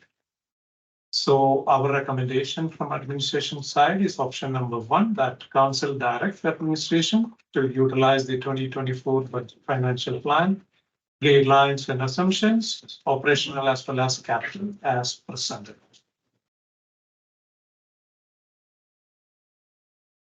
All right, thank you, Graham. I'll go to council first. We've got a hefty amount of information here that we've all sifted through. So before we put any motions on the floor, we're going to go through the operating and have a look at that. And any questions from council at this time? Cindy, Hazel first. I should have always assumed Hazel beat you. Councillor Martin. This isn't a question for the operating budget right now. This is just a question in regards to the public participation. Yes. Why does administration believe public participation will be limited with respect to the 2024 financial plan? I can answer that question through the chair, Mayor Crane. To address your question, Councillor Martin, you are absolutely correct. We will be doing public participation. So we have extra time this year in which to do it. So our time constraints aren't as significant as they were when we had the interim budget. So we will have time to do public participation. Okay, and what specific types of public engagement is administration considering? Other than the website, are we gonna have like, thinking past, do we have open houses? I can't remember. So yeah, to address your question, I can assist Vin as it's his first time and we've gone through some public participation in the past. So Councillor Martin, we have a variety of different options that are available to us. We can do, in the past, we've done surveys, we've done coffee with council. And so those have been kind of our primary mechanisms, but administration is open to ideas that are coming forward from council with other mechanisms that they would like to pursue in educating the public and bringing them as part of our partner in the budget process. Thank you very much. Okay, thank you. I got Councillor Holiday and then Gordon. Yes, go ahead, Holiday. I was gonna hit on the public participation too, because it's like, seems like every year it's like there's another reason why we're running out of time. So I'm very glad to hear that we're not this time. And I had some ideas because I was thinking about that. I love whenever we do surveys, the most important part is not how they answer the question, it's what they put in the, anytime that you give them an option to comment. And I know they have to compile and we have to have a thick skin when we read them. But I love and have learned so much, like the RV one was great. And I love how they even put in little comments about things that they just want to say that even though they don't relate to RVs, right? So I like having that because sometimes we get accused of like making the survey questions a little too guided or sometimes too simple, or sometimes it seems like we've already got our minds made up or something. I hear from residents. So having a more open survey type where there is the opportunity to have comments is very important. I also know how frustrating it is sitting in a chambers when we have our lovely ladies that come to not be able to say anything during a meeting. So I would hope that maybe during our committee of the whole, that there could be more of a open mic. I don't know. I don't know. Yes. We all have thick skins. We wouldn't have run for politics if we didn't have thick skins. So yeah, I would like to have that, you know, and not just, the problem with having questions at the beginning of the meeting is that you don't know how the meeting is going to go. So having something maybe at the beginning, but also at the end for anybody who is brave enough to sit through an entire budget meeting, they should be able to say something. So that would be my things that I would love to see. So Some notes have been taken. Yep. Councillor Gordon. Yeah, I'm gonna dive in. Let's take a look first at page 11 of the report, section 1, the operating budget, number 2. And then top of page 11 is article C, our salary, wages and benefits. The statement is the administration is proposing a 2% salary increase, which can be incorporated into the 2024 budget proposal.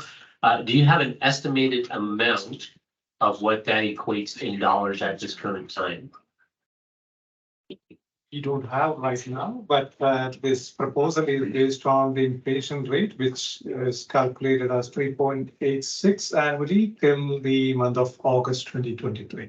And this is just a proposal. So for clarity's sake, the 2% salary you're saying is part of the 3% inflation rate that's be 3.86% annually. Okay, my understanding was at the start here, we looked at an inflation rate of 3% and then the salary at 2%. So I need a little bit of clarity. Are we looking at a 2% salary bump? So to address your question, just to assist Vin, yes, we're proposing a 2% salary bump. Our budget we're proposing is a 3% overall increase. We have a variety of expenditures that are actually going to exceed 3%, mainly our utility bills, electricity, our natural gas. So at this particular moment in time, we are proposing to council a 2% salary increase. And do you have a dollar amount that equates to at current time? Like rough estimate? I would not like to put that out there at this time. I think I'd rather give you a more concise number than provide an estimate. Okay, and on top of that, if Vim or our CAO can answer this, what data will be used to provide that answer? The current salaries? So to address your question through the chair, through Mayor Crane, Councillor Gordon, what we will do is we will look at our salary number currently as we have it for what we're projecting for the full year. And then we will, of course, do the math and take out those one-time incremental costs or salary numbers where we've had some people leave through attrition or they've left the organization. So we'll make modifications for those pluses and minuses along the way to get that concise salary number. If I could comment here, Barry, if possible. Yep, I was just gonna come up to you and then Councillor Gordon has follow-up and then I have Holiday. Okay, I'll go Thompson, then Holiday. I was watching news this morning and regarding the interest rate, the Canada Bank interest rate, sticking to the 5%. And one of the reasons that they're sticking to the 5% is because salaries and wages haven't caught up to wages yet. And so they're worrying about inflation continuing until wages and salaries and wages catch up. So that was very interesting, that news report this morning. So I support a 2% increase because all of us are feeling the effects of inflation. And until salaries and wages catch up, then the Bank of Canada is kind of sticking with that 5% because of that.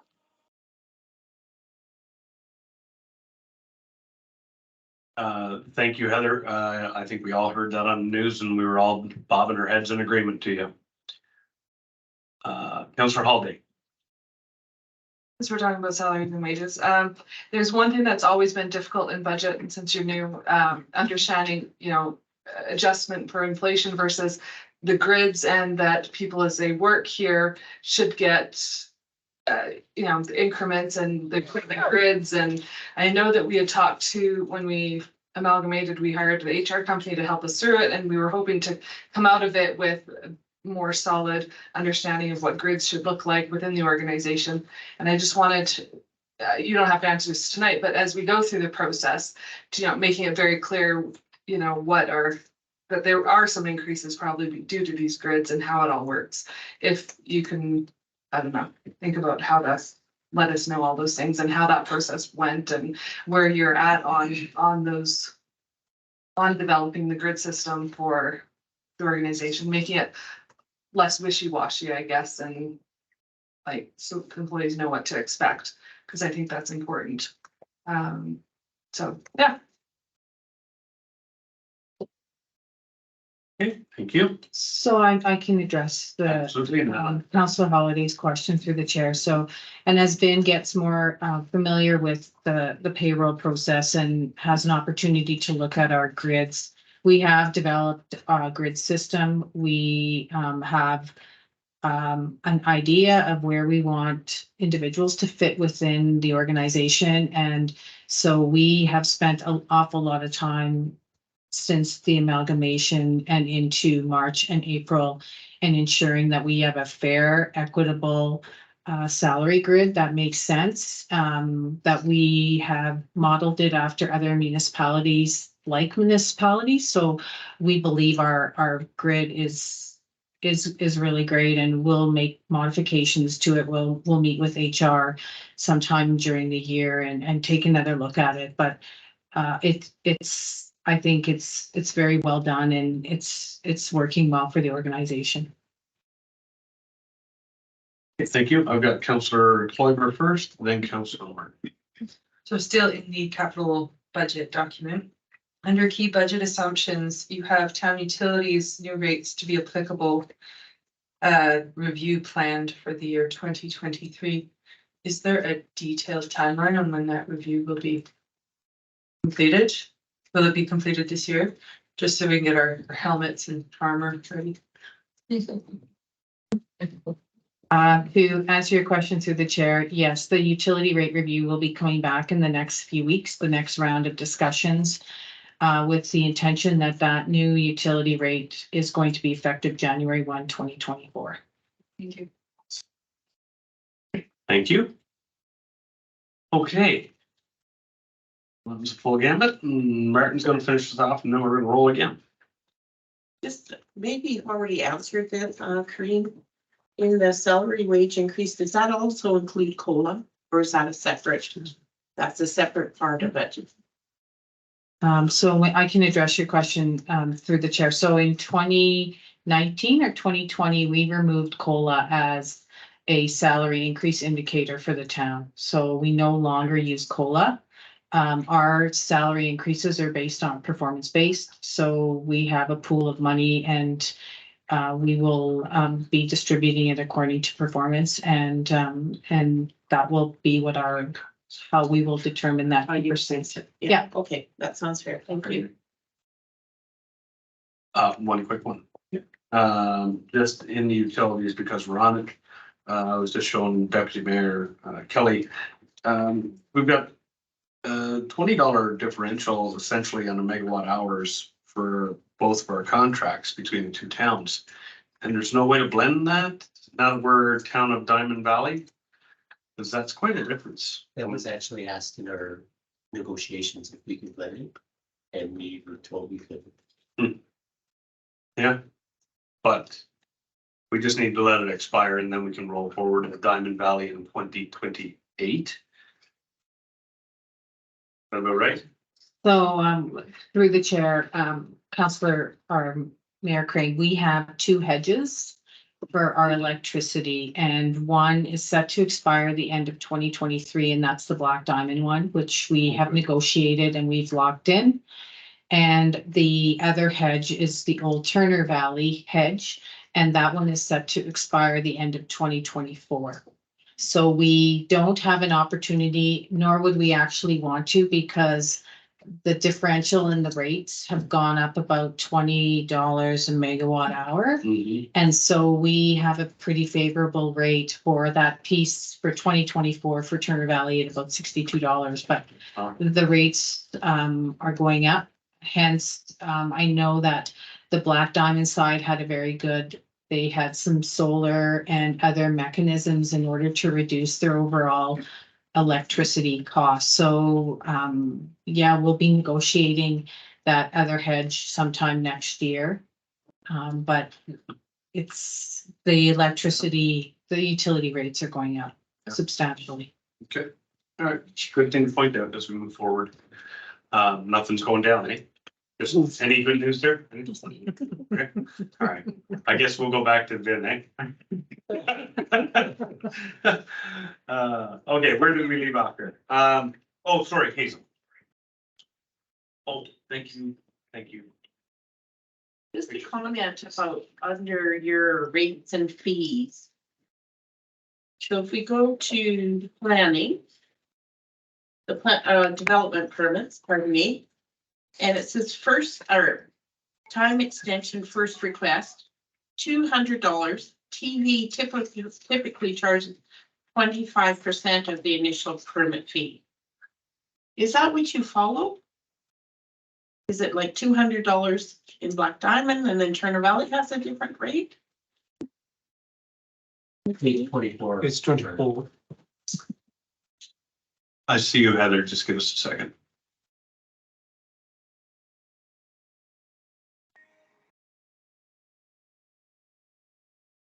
Time extension?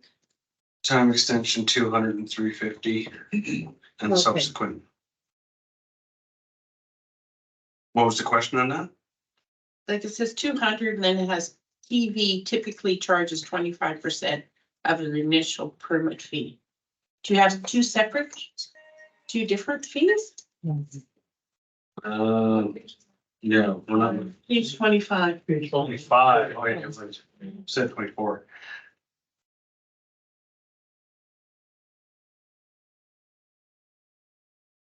Yeah. $2 extra, $2.50. Yeah, Denise, if you got a comment, go ahead. Thank you. When we consolidated our development permits,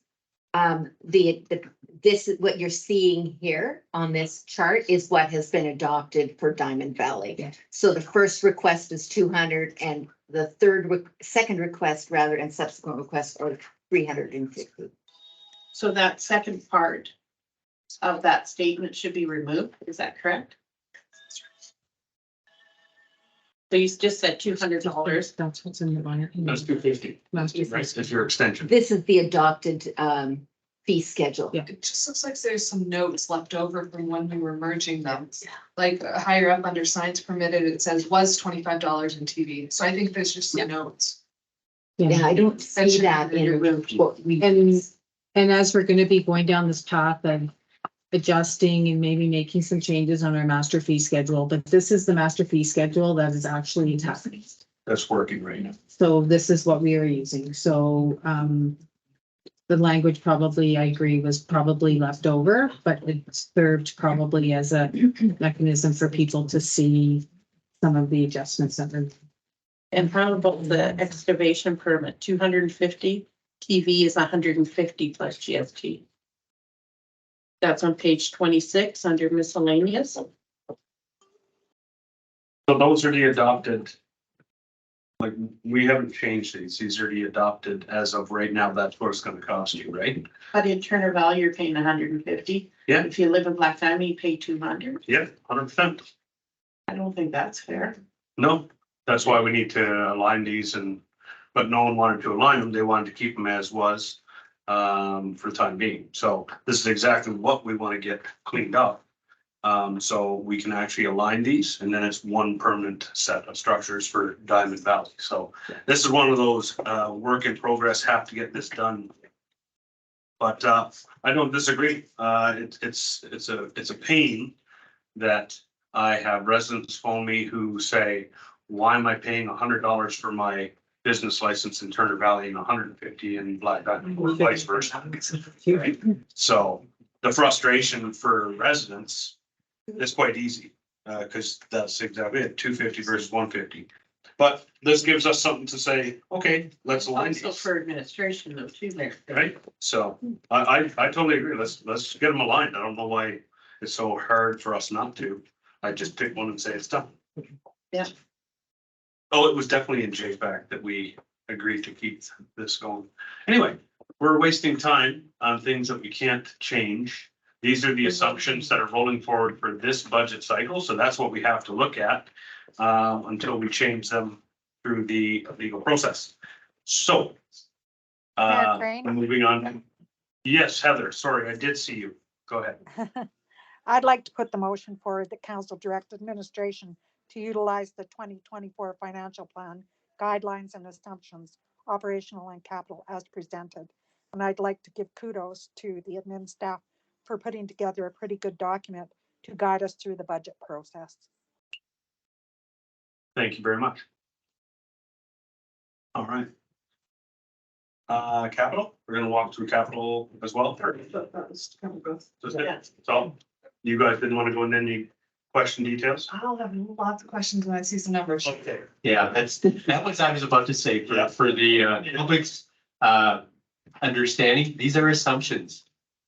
Nothing is written in stone, and I'm sure we will have much deeper debate Exactly. when we actually see some numbers that back this. So I'm not going to state whether I agree with what's been presented within, but the assumptions moving forward, I'm good to make sure that we have something before us when we reconvene our budget talks. Excellent. I think at Cacao in October, I think is the plan where we start looking at that. So just for public sake, I wanted to clarify that. Excellent. So then I will ask this to council before I call the question.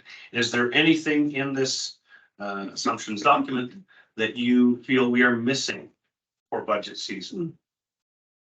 Anything from amalgamation related issues that you think might be something that's gonna pop up that we haven't thought about? For example, West End, venture, big project.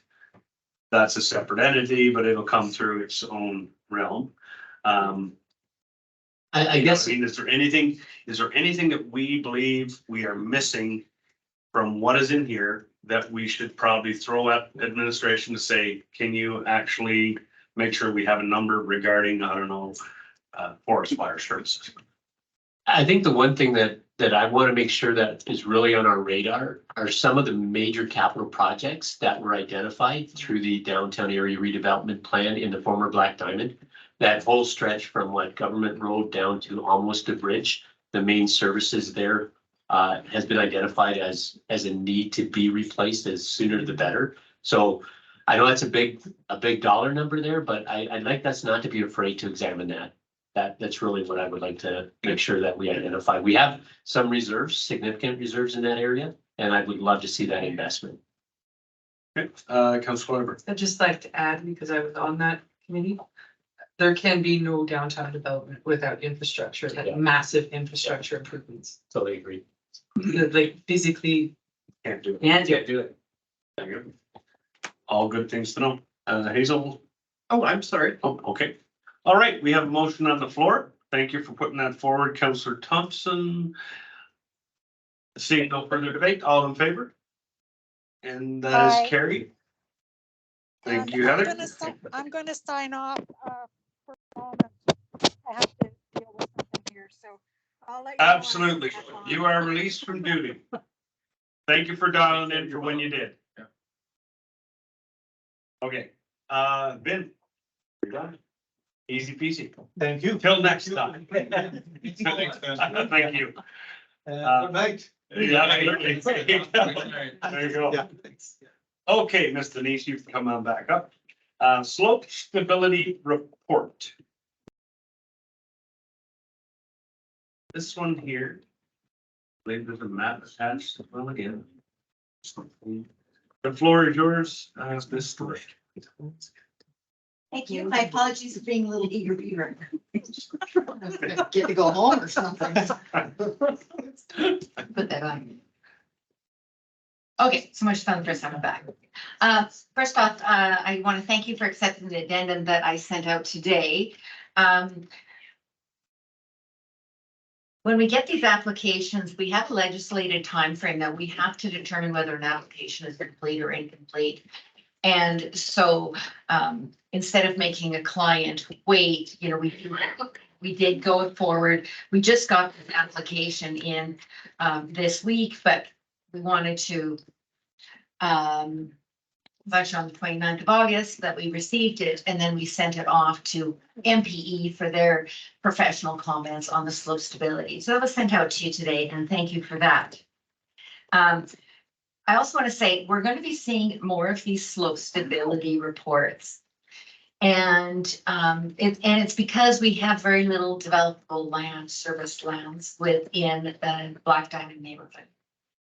And so the public or our developers or investors are looking at these other parcels and the potential for exploring redevelopment on our existing lands. So this is one of those cases. This is at 625 Government Road South. It used to be owned by Barry Blakeman, and it's just recently changed hands. So the applicant is Rick Sekulak, you can see that the report has been prepared for Rick. What he wants to do is he wants to develop a two-story accessory building and garage at the rear of the parcel. The rear of the parcel slopes significantly to the west. And he's going to have instead of being 30 meters back from our land use bylaw requires that all development be set back 30 meters from the top or the toe of a slope. If the applicant wants to do so, be closer than that, they have to have a slope stability assessment provided, which is what is being presented to you today. And then if council accepts the slope stability report, then the applicant can go forward and make an application for development permits. So if council accepts this tonight, then we'll probably be considering this application during MPC on September 11th. So we'll see how that goes. One other thing I want to touch on that's not included in the request for decision is that because we don't have an in-house hired engineer, our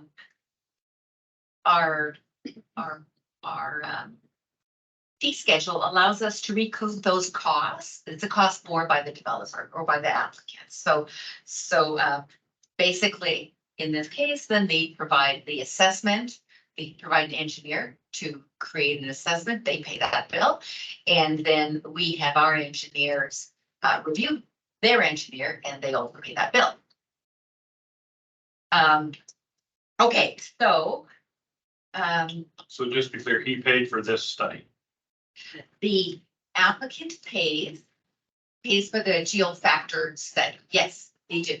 And then the report that I sent to you today as an addendum, the review by MPE, they also pay that. It's the same with legal fees. If we incur legal fees, the applicant pays for those. If we pay planning consulting fees, the applicant also has to pay those. So what we tell clients when we meet with our investors, we suggest that they do a very thorough job. So they're not paying for development planning services twice. And the Alvis, of course, had to, but not as much, hopefully. So I just wanted to make that clear. So the application does state that upon review, that based on the analysis performed, the proposed building location is considered appropriate for the construction. There are some requirements that MPE caught in their report. And that is that there's some discrepancies between the plan submitted and the review. So specifically section 2, but the assumption was prepared that they were going to use screw piles and their plan shows us on concrete footing. So we'll have to go back and to the applicant and have them change their plan, or if they're going to do it on foundation, as our engineer has provided, that they provide a slope certificate. And we would make those conditions of a development permit approval. Okay, comment from Councillor Plug here first. Well, I think because all council's being asked to do is approve the slope stability assessment, and I'm neither, like, I'm not an engineer, I'm happy to make this motion and the rest is going to the development office and MPC. So I make that motion right now. Thank you. Any confusion? Any points of clarity regarding this? My only one is I just pointed, this is at the end of Government Road down towards our walking path. Is that right? It's on South, it's right next to the, whatever it's called. The hospital. Okay, so that was the other one, right? Because I'm looking at it, I'm like, is that the pathway? Is that the pathway? Right? Yeah, okay, all right. So it's up there. And you're totally right. This is an MPC matter. They will delve into this and chew it to pieces. So yeah, but there's no further concerns or questions. All in favor? There you go. All righty. That was easier than you thought. Was it? Let's do it. There you go. Excellent. Thank you, Councillor. All right. Next on the agenda. We got next deputy.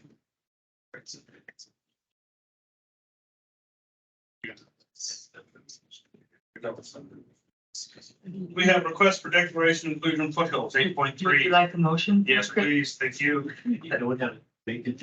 That's right. That council agreed to proclaim October 2023 as Disability Employment Awareness Month in the town of Diamond Valley. Thank you. Any questions? Concerns? All in favor? There you go. Thank you. Alberta Municipality Resolution Housing Management Studies. We're going to burn for this, are we? Or is it Miss Minute? Either one, I'm fine with that. I'm still scrolling through endless pages to try and get where I need to go, so, by all means. Thank you, Mr. Mayor. Just to kind of summarize this, we received email from our housing management body in this area, which is West Winds, asking for our support as this is going forward to Alberta municipalities, just regarding the funding mechanism and their inability to kind of keep up with the rising costs, some aging infrastructure. So Council of Administration is recommending that council support the resolution B6, capital funding support for housing management bodies submitted to the 2023 Alberta Municipalities Convention. Excellent. You like a motion, Mayor Crane? Clever, you are on fire. I will take it. That council support resolution B6, capital funding support for housing management bodies submitted to the 2023 Alberta Municipalities Convention. Well said. As the maker of the motion, is there any dialogue you'd like to add to that? I really like these microphones. It gets attention, doesn't it? Hit that button. So I do have a question. Yeah, go ahead. You're gonna love this question because we learned this at JFAC. What decided around the JFAC table didn't necessarily happen at the next meeting following when it was presented back to council. So now we're asking council to support resolution B6. Yet when we get to the AV munis, we have the freedom to make our own decision. So is this binding? It is binding with the council. To- to- It's an anonymous vote at the Right. AUMA, or whatever they call it now, Yeah. so. Yeah, I just find that a little bit of redundancy here. I think we should consider it, but am I bound to then vote in favor of it at the council? I mean, I understand what West End is asking for, but I'll sleep tonight with a good conscience. So, and I'll sleep pretty well on the 28th or whenever we do all our voting. So it's all good. Excellent. All right, all in favor? That is carried. Thank you. So Mayor Crane, just to Absolutely. ask a further question. There are a number of these resolutions that are going to come up at the convention. Is there opportunity that council would like to have some time to go through these resolutions, or is there, you're comfortable in just looking through them on? I've read what AB Munis has sent out, so we usually do that AUMA or AM Munis. AB Munis. So, yeah, I don't think we've ever had an internal dialogue session on it. We usually hash it out at the AB Munis convention, so. And No louder around the table Yeah. during that time. So that's good. Yeah, we're good. Okay. Yeah. Good Unless thought. there's any specific one that you'd really like some attention on. I think we just read it. Well, yeah, I mean, I think in going through them, there's just an opportunity that if there's somewhere that we want to support what's going on in our communities, I don't want us to miss it by not being fully up to date on what the actual ask is. So if there is any desire, certainly we can sit down with anyone who's interested, council, if they want to go through some of those resolutions. Thank you. Okay. Moving on. Shall we? Into the naming policy, I believe we're at. Yes, Ms. LeBlanc, would you like to take the floor? Thank you. Through the Mayor Craig. This is with respect to an administrative inquiry that we received, I believe, through Council Martin, regarding the status of the naming of the new park in former Turner Valley. Those of you who were on council at the time in Turner Valley will recall that there was a directive to reach out to the Stoney Nakoda Nation in order to receive their input both into the naming as well as to some interpretation of the significance, the historic significance of that particular area as it related to early days, pre-settlement, as well as currently now. So there had been several invitations made to the nation and several discussions with their CAO of the day, but we've had no formal response to this time. It currently is named actually Public Park. It's set that way. It has been developed. There is still some work to be completed, is my understanding. But administration is suggesting that to go forward with this, we fall back to the town of Black Diamond naming policy, whereby we would have public engagement with regard to naming of the park. And then subsequent to that, we would also invite the nation to participate in the interpretation of the area at their convenience and when they're available. So there's no formal request or any type of a motion. It was just really a response to the administrative inquiry. However, I'm certainly open to comments and direction through the CAO. All right, thank you. I'll just give an update on this one in particular, as I met with Councillor Pierre Left Hand from the Bears Parkland in Eden Valley. Had a good conversation with him about our park in particular that Councillor Martin brought up. So I talked to him about Kiskawapta and asked him, you know, is it on your radar? Where are you guys at the council table? And his response was it was so honest. There's such a fine line in pronunciations of stony words. So for example, the name of my company is Ishniyes Contracting, spelled ISNIYES. So CRA, Canada Revenue Agency, actually phoned me and said, I'd like to talk to the owner of ISNIYES Contracting, because she had no idea what this word meant or how to pronounce it. So I can talk to other Stony members and now they'll say, oh no, it's Ishniyes. Right? And when I talk to people, I say, it's Ishniyes Contracting, think fish and take the F's away. That's the wind.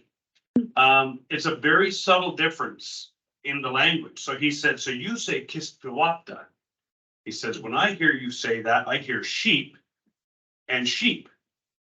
He says, so in the clan, it's very unique how the pronunciations are reflected. So everyone in their council has to agree on the pronunciation and the exact wording before they can bring it forward. And in order to do that, they have to talk to elders and they have to talk about the area. So 3 Point Creek has a unique story. He says, so we don't want to conflict 3 Point Creek's unique story with Sheep River's unique story. So 3 Point Creek is where the lambs lay. And they have a stony word for where the lambs lay. So what they used to do is when they did their trekking, they would kind of unload any extra burdens they didn't need. That's where we're going to leave any extras. So they just bury it, TP it up, whatever. And it was like a storage area. So they just left it there and they knew, okay, we can come back, we'll get some more supplies and move on. So they want to be very exact in what they pronounce and what they project to us. So they want to be involved, but we have to be patient if we're going to wait for that involvement. So that's the update I can give you. I don't think we can get a better answer than that, really. That's straight from the highest vote gathering councillor in the clan. So yeah. Sound good? So I think we have his attention and we just keep engaging. You know, so taking another step further. I'll be out there to do a barbecue on September 14th. I'm sure I'll see him again then and I'll say, hey, let's keep moving. So if that's what the council would like. Okay, that sounds good to me. That sounds fair. Thank you. Thank you, Minesh, for the work you've done. You're very welcome. And we got a resident out there who gets a lot of FaceTime. Start my 10th year in Eden Valley, so. I do want to bring to attention, Yes. I'm a little bit concerned about potentially having the name Barry Crane on the sign. The reality is, the danger I see with this is the desecration such as Sir John A. Macdonald has faced recently. And I would hate for years to have the role of Barry Crane to be desecrated in such a manner. Let's not open the door on that. That's a good one. I didn't even notice. Oh, that's good. So 220. What's that? All right. So we've got the naming roads policy, public places. Yeah, I was just gonna say, is that good? Does anyone got any? Yeah, okay. Okay. Any comments? Veronica saying vote. No, I think we need to attach this every time we have a delegation that wants to expand our lovely town. Hey, all right, sounds good. It says council gets to name this stuff. Yes. Yep, Yeah. civic address and policy, and yeah. There you go. Well, it is now gonna be validated once more. Thanks for the motion. All in favor? All right. That is ahead. West End. 10.2, min inquiry response. Would you like to read that out and then respond to it? Or would you like Councillor Martin to read it and then you guys can respond to it? Or we can just accept it for information unless there's no other questions regarded around it. Let's have, Microphone. thank you, first of all, pardon me. Thank you, Verna, very much for taking the time to go back and pull all those minutes. I know that was a bit of work, but thank you very much. Can you remind me, and I may be wrong in saying this, and I know none of you believe that I've ever been wrong. It's good. It's so right.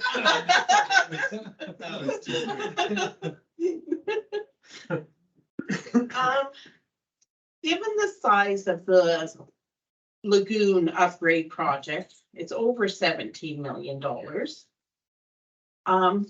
Could admin explore the idea of having a link from the town's homepage to the West End page?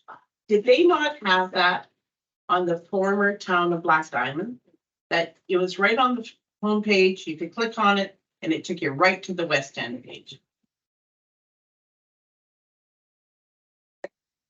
Thank you for the question. I'd be happy to try and answer that. So absolutely, everything is possible. If you feel that that needs to be amplified, then we will make that so. I believe that it has its own page. I Yeah. was just confirming. However, if you feel that there needs to be a faster link to it, then certainly we can figure that out. I think especially with the size of this project, that at least it shows transparency and residents can find the information. Agreed. We are, Yeah. just to expand on that a little bit though, we're not able to interpret what West End may or should be saying. That's the only thing, as long as within their website. To their website, that's all I'm saying. Mhm. Now, like with West End. Sure. Thank you. Thank you very much. And you see, I haven't been wrong. All right. I will take a motion to accept for information. Yeah. Thank you. Just to ask, can I, Absolutely. yeah, Go ahead. is that council ask administration to provide a link to the West End homepage, one click from the town website to the West End.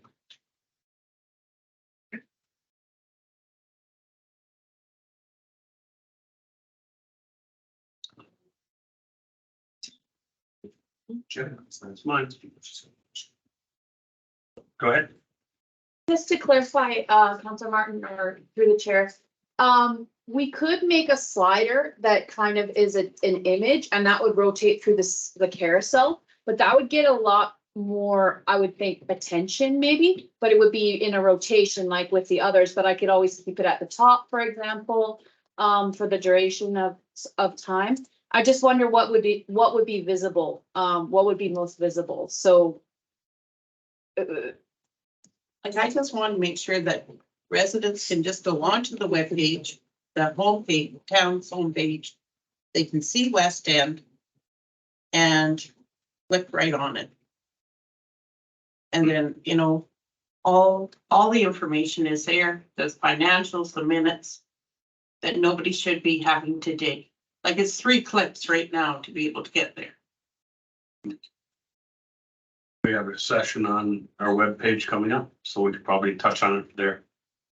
But direction is good. All in favor? Excellent, thank you. Thank you. Okay, 11.1. Correspondence minutes, Deputy Mayor. Yes, sir. You want a motion for Acceptance of all. information? Yep. Yeah, first one I get signed, just make them. I want you in the books, you know? Yeah, thank you. Okay. No, I've been trying to make them, but Cindy's been beating me. Oh, Veronica's been on the line. Anybody have any comments on the minutes? A lot of special ones just in and out. We're getting back into the grindstone on West End starting this September. And we will have lots of stuff, debenture to handle and stick handle. Project upgrade starts in March. So yeah, gonna be a big one. All in favor? Excellent, thank you. Landfill resources. Who we got? Hazel on that? Yeah. I'll take it. So, motion to accept the landfill and resource recovery center minutes for June 20th, 23 as information. Thank you. All in favor? Excellent, carried. Correspondence, Marigold System, notes to council. Anyone? Veronica? Motion to accept as information. No action required? No. Sir. Just notes, very well. I see it, there it is. All in favor? That is carried. And notice of motion, zero-based budgeting, Councillor Gordon. Right on. I think I'm just gonna jump right into it. We've got the notice of motion that I want to present as a motion. The background is therein regarding zero-based budgeting. I'm gonna make the motion and I'm gonna speak to the motion, and I would like council to direct administration to implement the zero-based budgeting for our current budgeting cycle so that efficiencies are found, expenses are justified, and activities are aligned with our strategic goals. And if I may speak to this, as you've gone through the notice of motion, you'll have noticed the expert opinion and the features of zero-based budgeting, so I'm not going to repeat that. But as a municipality, we aspire to be the place to enjoy life in Alberta. The importance of setting up this community for success cannot be overstated. We have a great opportunity before us. Now is the time to lay foundations. Foundations that will ensure the viability of Diamond Valley for generations to come. One critical foundation that must be laid is a transparent budgeting philosophy. A budget which demonstrates wise stewardship, a budget which is accountable to the residents, and more importantly, a budget which forgets what is behind and presses forward. I believe that using past budgets at this time from differing communities is to lay a foundation on sand. Zero-based budgeting is a budgeting process that allocates funding based on program efficiency and necessity rather than budgeting history. This is a critical reason why I fully support this motion. The question is, will council seize the opportunity to secure the long-term viability of Diamond Valley? Zero-based budgeting promotes efficiency. It opens a door for new projects. It focuses on our current mission while eliminating redundancies. I want focused operational spending with budget flexibility and strategic execution. I invite council to carry this motion. Zero-based budgeting is the budgeting philosophy we need at this time. This year has taught me the importance of laying true foundations, especially for those who come after us. Zero-based budgeting is one of those foundations, a foundation that will support the long-term viability of Diamond Valley. As we move forward with a recorded vote, I encourage council to make a choice today, which our future selves will be proud of. Please join with me in carrying this motion to move forward with a zero-based budgeting philosophy at this current time. Thank you. Thank you, Councillor Gordon. Council. Thoughts? I will go if, okay, Cindy, you can go. I think we had a good response from our administration saying that they're already utilizing it along with other approaches. And for this year, I'm actually more concerned about the public participation and spending time on that than the exact methodology. And I think it's something that we can incorporate in certain areas, but not others. And I guess my biggest problem with the motion is your word implement makes it sound as if it's something new that we've never done. So incorporate, if you would change it to incorporate where practical, or like not, I don't know, maybe it's a semantics thing. Veronica's the English person, implement versus incorporate. No, it's so fun to argue about one word. Go for it. I'm allowed to argue, okay. Do this all night. Yeah, well, implement means this is something new, and administration's just told us that this is not something new and they're already doing it. So to say, I'm happy to say that we as a council want to use different budgeting methodologies, but I'm also happy to let admin lead us and where it's practical and where it's not. I'd also wanted a finance committee so that we could, you know, spend time throughout the years, not just at budget time to go through things, but that's a dead horse. So yeah, that to me, it's, if it, instead of implement, you would change it to incorporate where practical, I'd be happy to support. Okay, thank you. Can I respond to that? Or do I respond at the end? I can respond at the end, go ahead. Yeah, sure. Very well done. I can't say there's been a better prepared motion, notice of motion put out there. My only issue is the timing.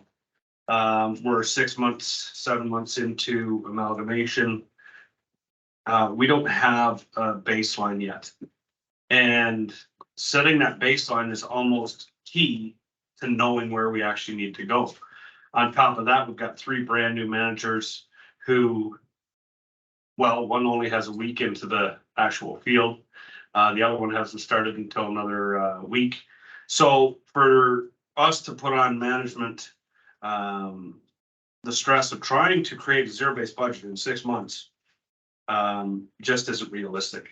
When we came in 2017, we came in burning down the bridges. We're going to find out where all the money's going. It created massive havoc in administration at that time, which took 2 years to kind of feather out.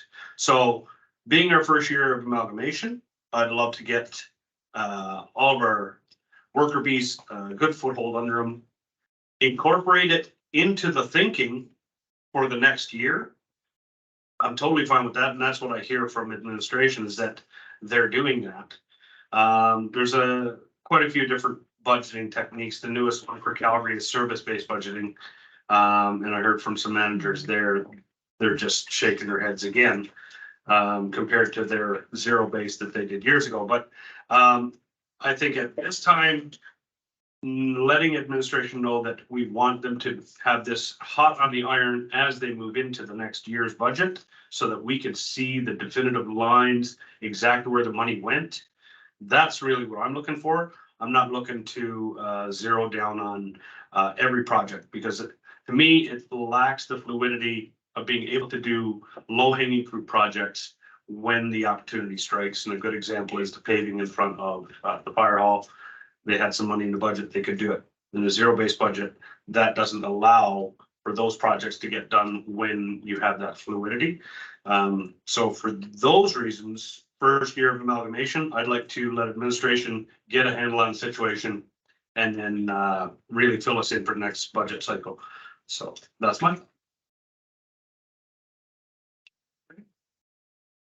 You good? Okay. Oh. Yeah.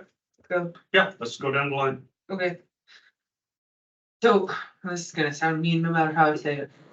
Oh, excuse me. Coming from Black Diamond, this was proposed by a couple councillors. But I'll be the first to admit, I don't love the whole budget process. I've only been exposed to the former Black Diamond way. And I found it confusing and painful, time consuming, and it just ended up moving numbers around anyway, and it just seemed to work out. So I'm all for this. This sounds simple and easy, and this equals this, although a budget is a projection and not a contract. So I'd like to give a different administration a kick at this. And then I will be able to compare things and make up my mind for myself. Because yeah, the Black Diamond Way sucked. 5 points. I'll go to Hazel, then to Cindy. Thank you again, Jonathan, for putting all the time into preparing your motion. Your notice of motion. I totally support everything that Jonathan is saying. I know that, yes, this may be our first budget, but we can't base everything on what we did last year either. We have to be able to start somewhere. This is it's a new community. This is a fresh start. So maybe this is where we implement the zero-based budget as a jumping point. Thank you. Cindy.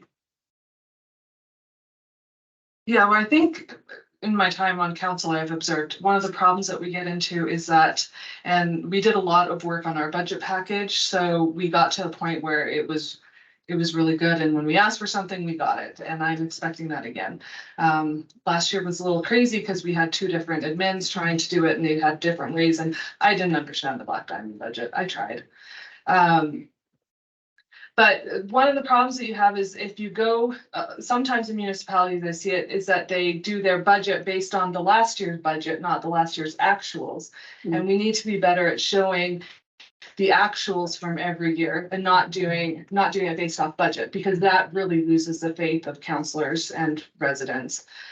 Is you need to be able to see 5 years past. And I've talked a lot about this to our CAO, and she knows it. But the big task of taking Black Diamond, who did things very differently, and merging it, like, that's why I'm with Barry on this, and that this is our first year to get a budget back in the way that we were happy with it in Turner Valley is what I'm hoping, where it was clear, concise, and that it wasn't the weird transfers of taking out of here to pay here that was going on. And you can see it both, by category, like by the expense, and also by, what, like, this is what the cemetery costs, but this is what the salaries and wages are, and all the different ways within it. Like, it's a way better document. So I think just trust the process for this year would be my, and working off actuals. For administration, I haven't seen it yet, so I don't know, but I know that they believe in that, going off actuals. That would restore a lot of confidence, I think. Because you do have to start somewhere, which, zero base is good in some areas, but it's bad in others, because I remember when we came on in 2017, we're like, oh, we gotta cut this budget down, and we cut pool hours down a whole bunch. And here we are this year trying to increase, say, why can't we have the pool open longer? And we're making these decisions based on people coming and complaining to us, but then we get into this budget mode of let's just get to zero and to decrease this expense, and that we forget the bigger picture of what we're trying to provide for residents and what they really want, which is where participation comes in, and to actually go through each category and to find out what residents really want, what services they want. That's a huge task. But this year, I'm just worried about getting the budget package back to something that you can understand, that's got the Black Diamond and Turner Valley numbers merged together. So yeah, because just seeing the electricity costs in that budget with the combined was like, oh, I won't complain about my electric bill anymore. So yeah, but yeah, so there's a good theory of it. There's other types of budgeting that all need to be used in different circumstances based on the time. That's why I was really hoping we could just tweak some words saying incorporate where practical, because I think we all agree it's a good idea. but we have to be practical. Deputy Mayor, move us off and then we're gonna go down to Jonathan. Yeah, not gonna be as rough as Veronica, that's for sure, but, I was there longer. I know, yeah, and so I sat through a lot of that, and I think, I'm not gonna speak for Counselor Thompson, but I think that the three of us would agree that, the budgets that we were presented with were difficult at best, and, I was gonna touch on, what Counselor Holiday mentioned about the actuals, because oftentimes we were presented with just the previous year's numbers, and we didn't have an opportunity to see the actuals. I was digging through my paper. I thought that I read somewhere that we were using zero-based budgeting in some of the things already. I thought I read that earlier. So I think we already have incorporated it in some places, and I think that we do need to give our administration, our new finance lead, an opportunity to hear us out as we work through the budget process in September and October, or October, I should say. This is all really high level stuff, and I can't help but think about the engineering report that we just agreed on, and I think that we need to let the professionals do this work. And Jonathan, you have a ton of experience in this, and so it's hard for me to argue with your notice of motion because of the work and how well done it is. But right now, I think we just need to trust in administration, and if we're not happy with this in October, I think that we can look at it moving ahead. But again, I think there are already aspects that we have zero-based budgeting, and we have to trust in that. And I'm excited to see the actuals. I'm excited to see, this has been a really tumultuous year with interest rates and inflation. And I know that now is the time to strike, but I'm a bit reluctant to throw our administration full into something that might burden them.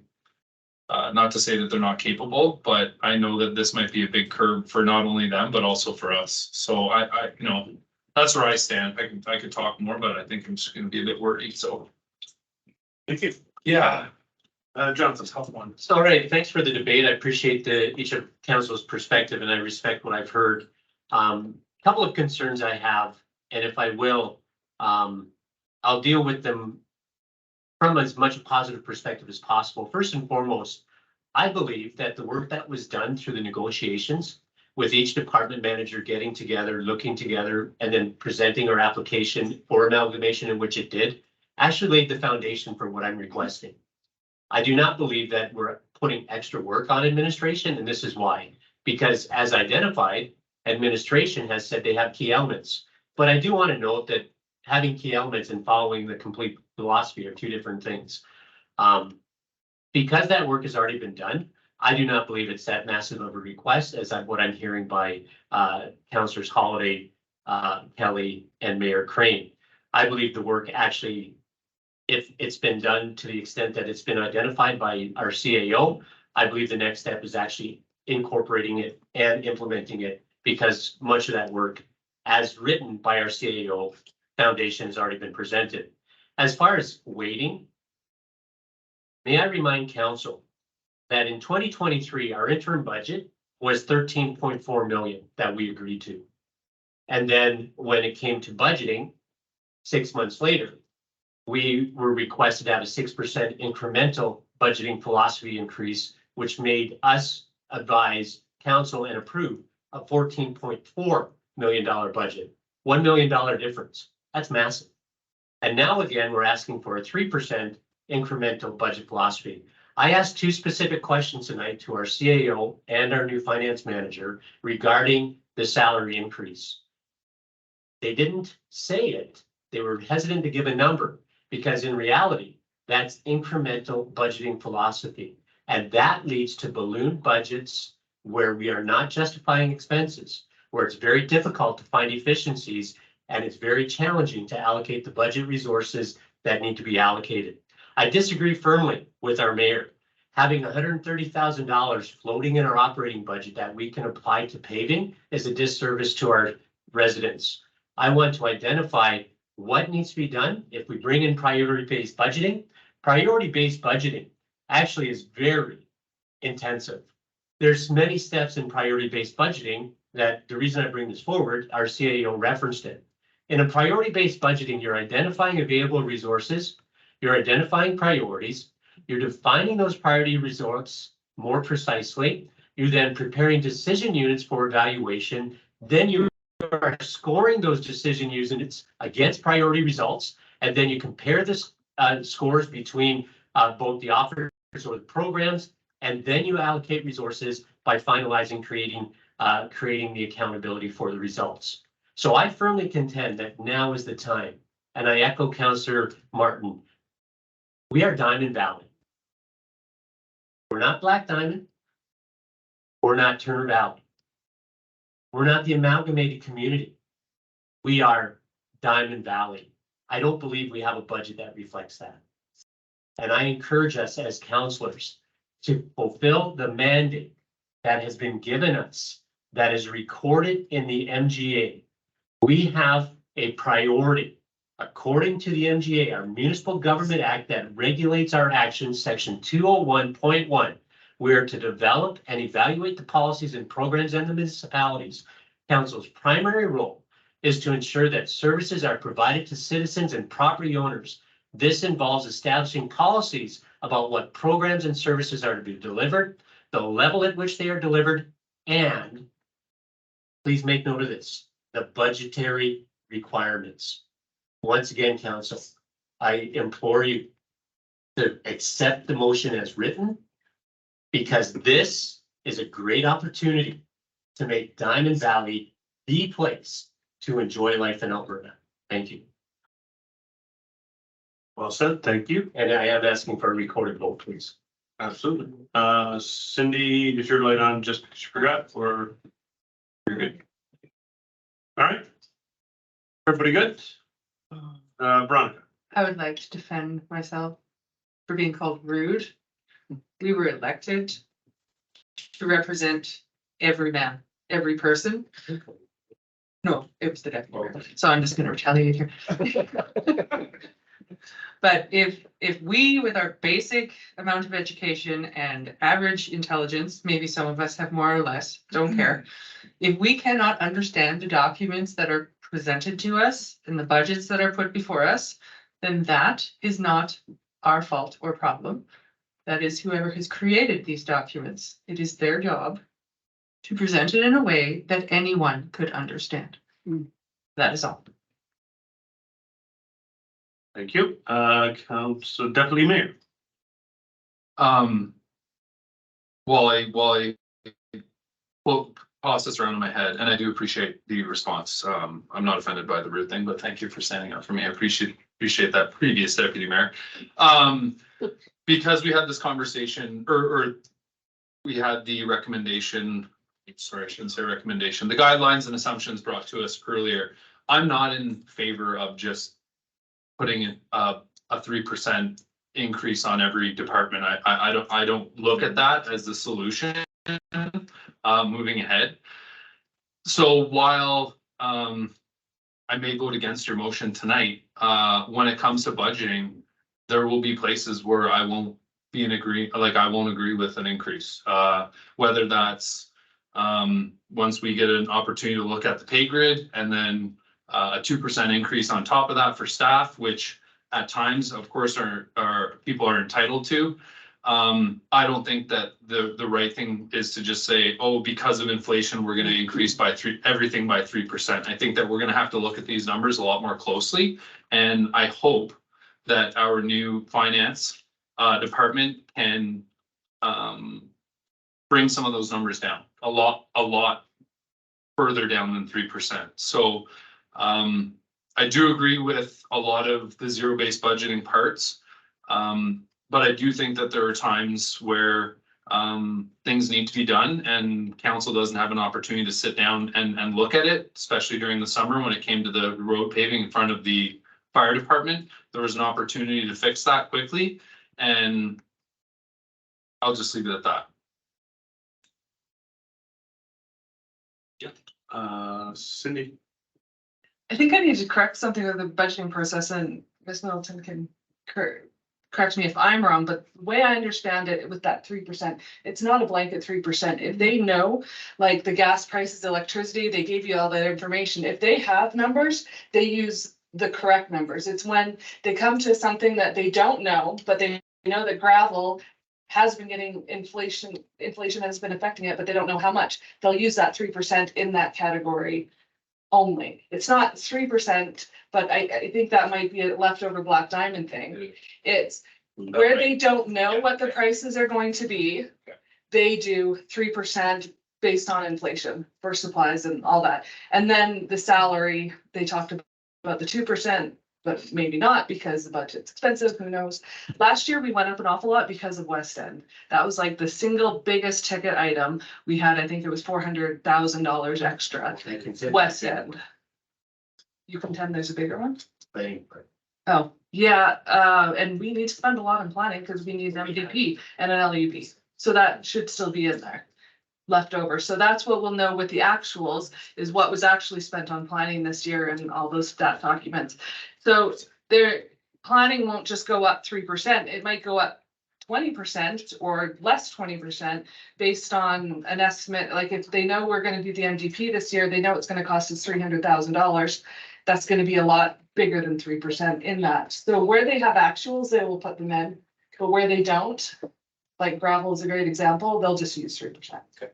I'm assuming. Am I right in explaining?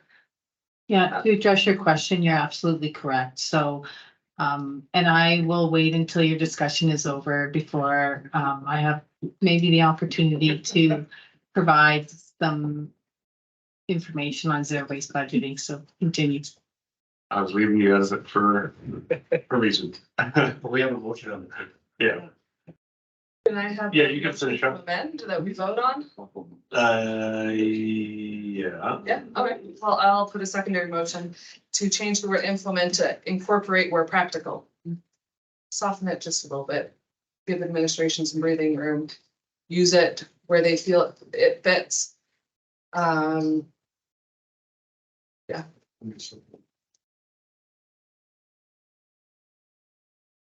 You can go with that. That'll be friends again. No, it's not friendly. It's not friendly. He wants his motion. I'll explain why. I will, yeah, I don't want to just throw everything out when we haven't even seen it yet and go. We're doing zero base. There's lots of different philosophies. Now's not the time for it. We need to get all of council on board, even understanding the information and how the budget works before we decide we don't like it and go to a new one. But I have no doubt that there's value in zero-based budgeting. There's places we should be using it for sure. Maybe snow clearing, really pick everybody off, say zero. But yeah. Okay. I would just like it, to soften it a little bit. The vote is, my motion is to change the word implement to incorporate where practical.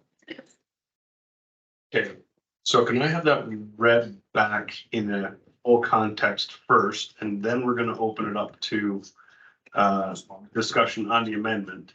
Yeah. And we can vote on the amendment, and if the amendment fails, then we're back to the original. So we'll all have a second to comment on it. So I just want the amendment in its full sentence read back, please. Sorry, you want the motion if it's adopted as amended? If it was with the amendment, Okay. how would it read? So point two, under the resolution statements, directs administration to incorporate where practical, zero-based budgeting for the current budget cycle, ensuring efficiencies are found, expenses are justified, and activities are aligned with our strategic goals. Thank you. I'll open the floor. I'll come down to Councillor Gordon, please. Yeah, thank you, Councillor Holiday. And I understand the perspective that you're looking at that, and I fully understand the lens. However, I have an issue with the word where practical. Council is required by the MGA to set direction through resolution. A subjective amendment like that lacks direction. Where's practical? Practical to whom? It's far too subjective, and for that reason, I am going to be voting against that amendment. Councillor Holiday. it comes down to trust of administration. When we say, if we just say implement it, we have no way to go into the office and make sure that they're implementing it either.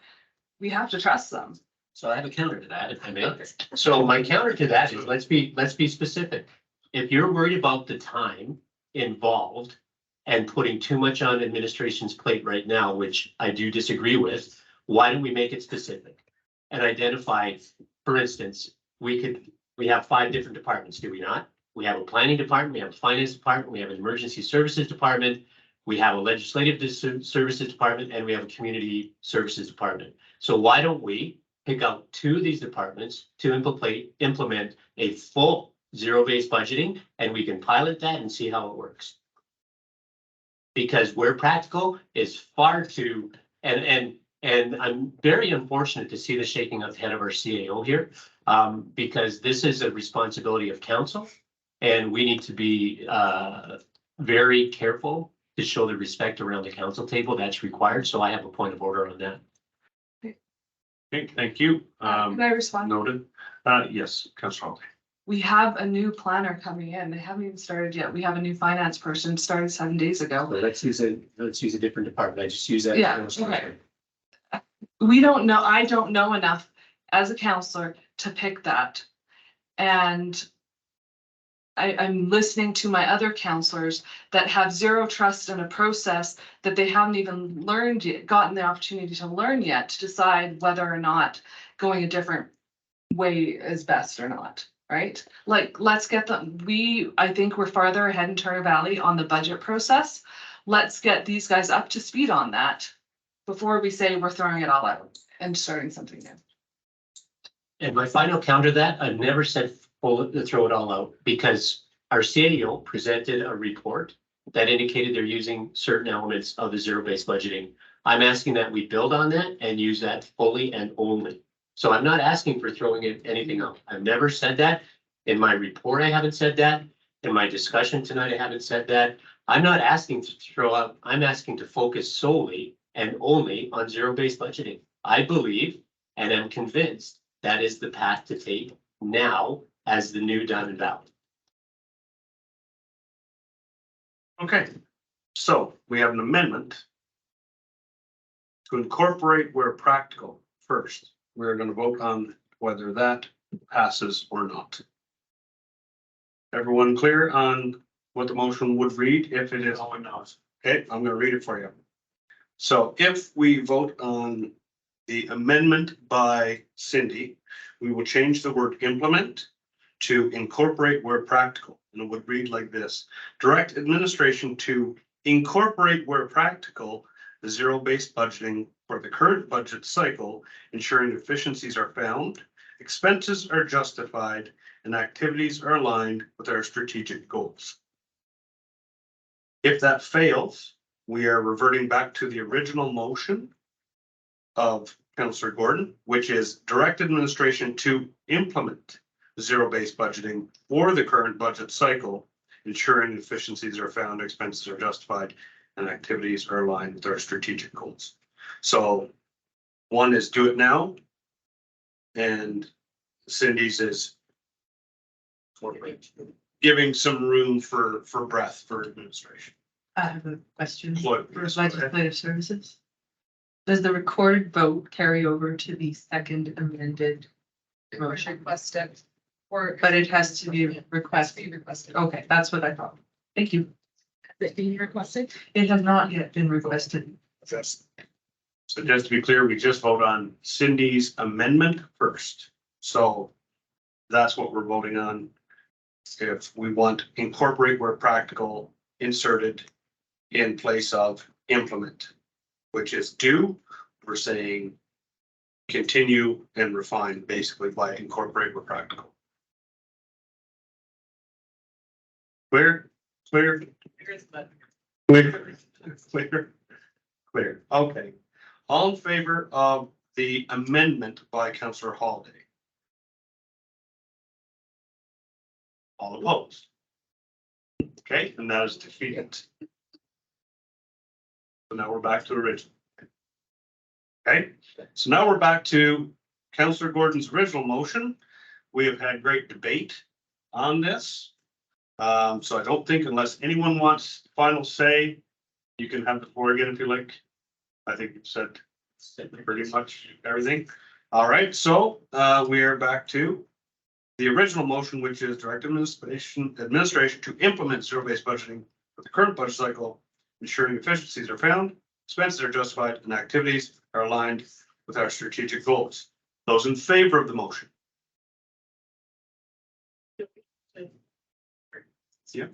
It's recorded. That's 3 recorded, Kloiber, Martin, Gordon. Those opposed? Holiday, Crane, and Kelly. So that is a defeated motion as well. All right. Moving on. That was a great debate. Thank you very much. We're good. As we move into the next phase of our budgeting process, we will, as Deputy Mayor Kelly suggested, be very diligent in our duties, ask the questions, make the tough calls. Simple as that. Right? Like every budget cycle. Simple. No. Okay, we are done. We are closed. We're going into a closed session, so we're going to recess for 3 minutes. So we can help people out into the rain. And then we have some closed items that we have to discuss. And I want to be out of here by 10, so everyone's restricted to a few minutes.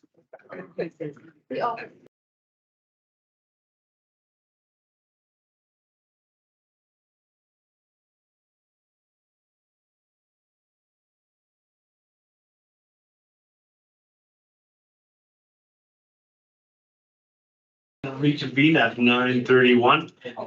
Can I get a motion, Councilor Gordon?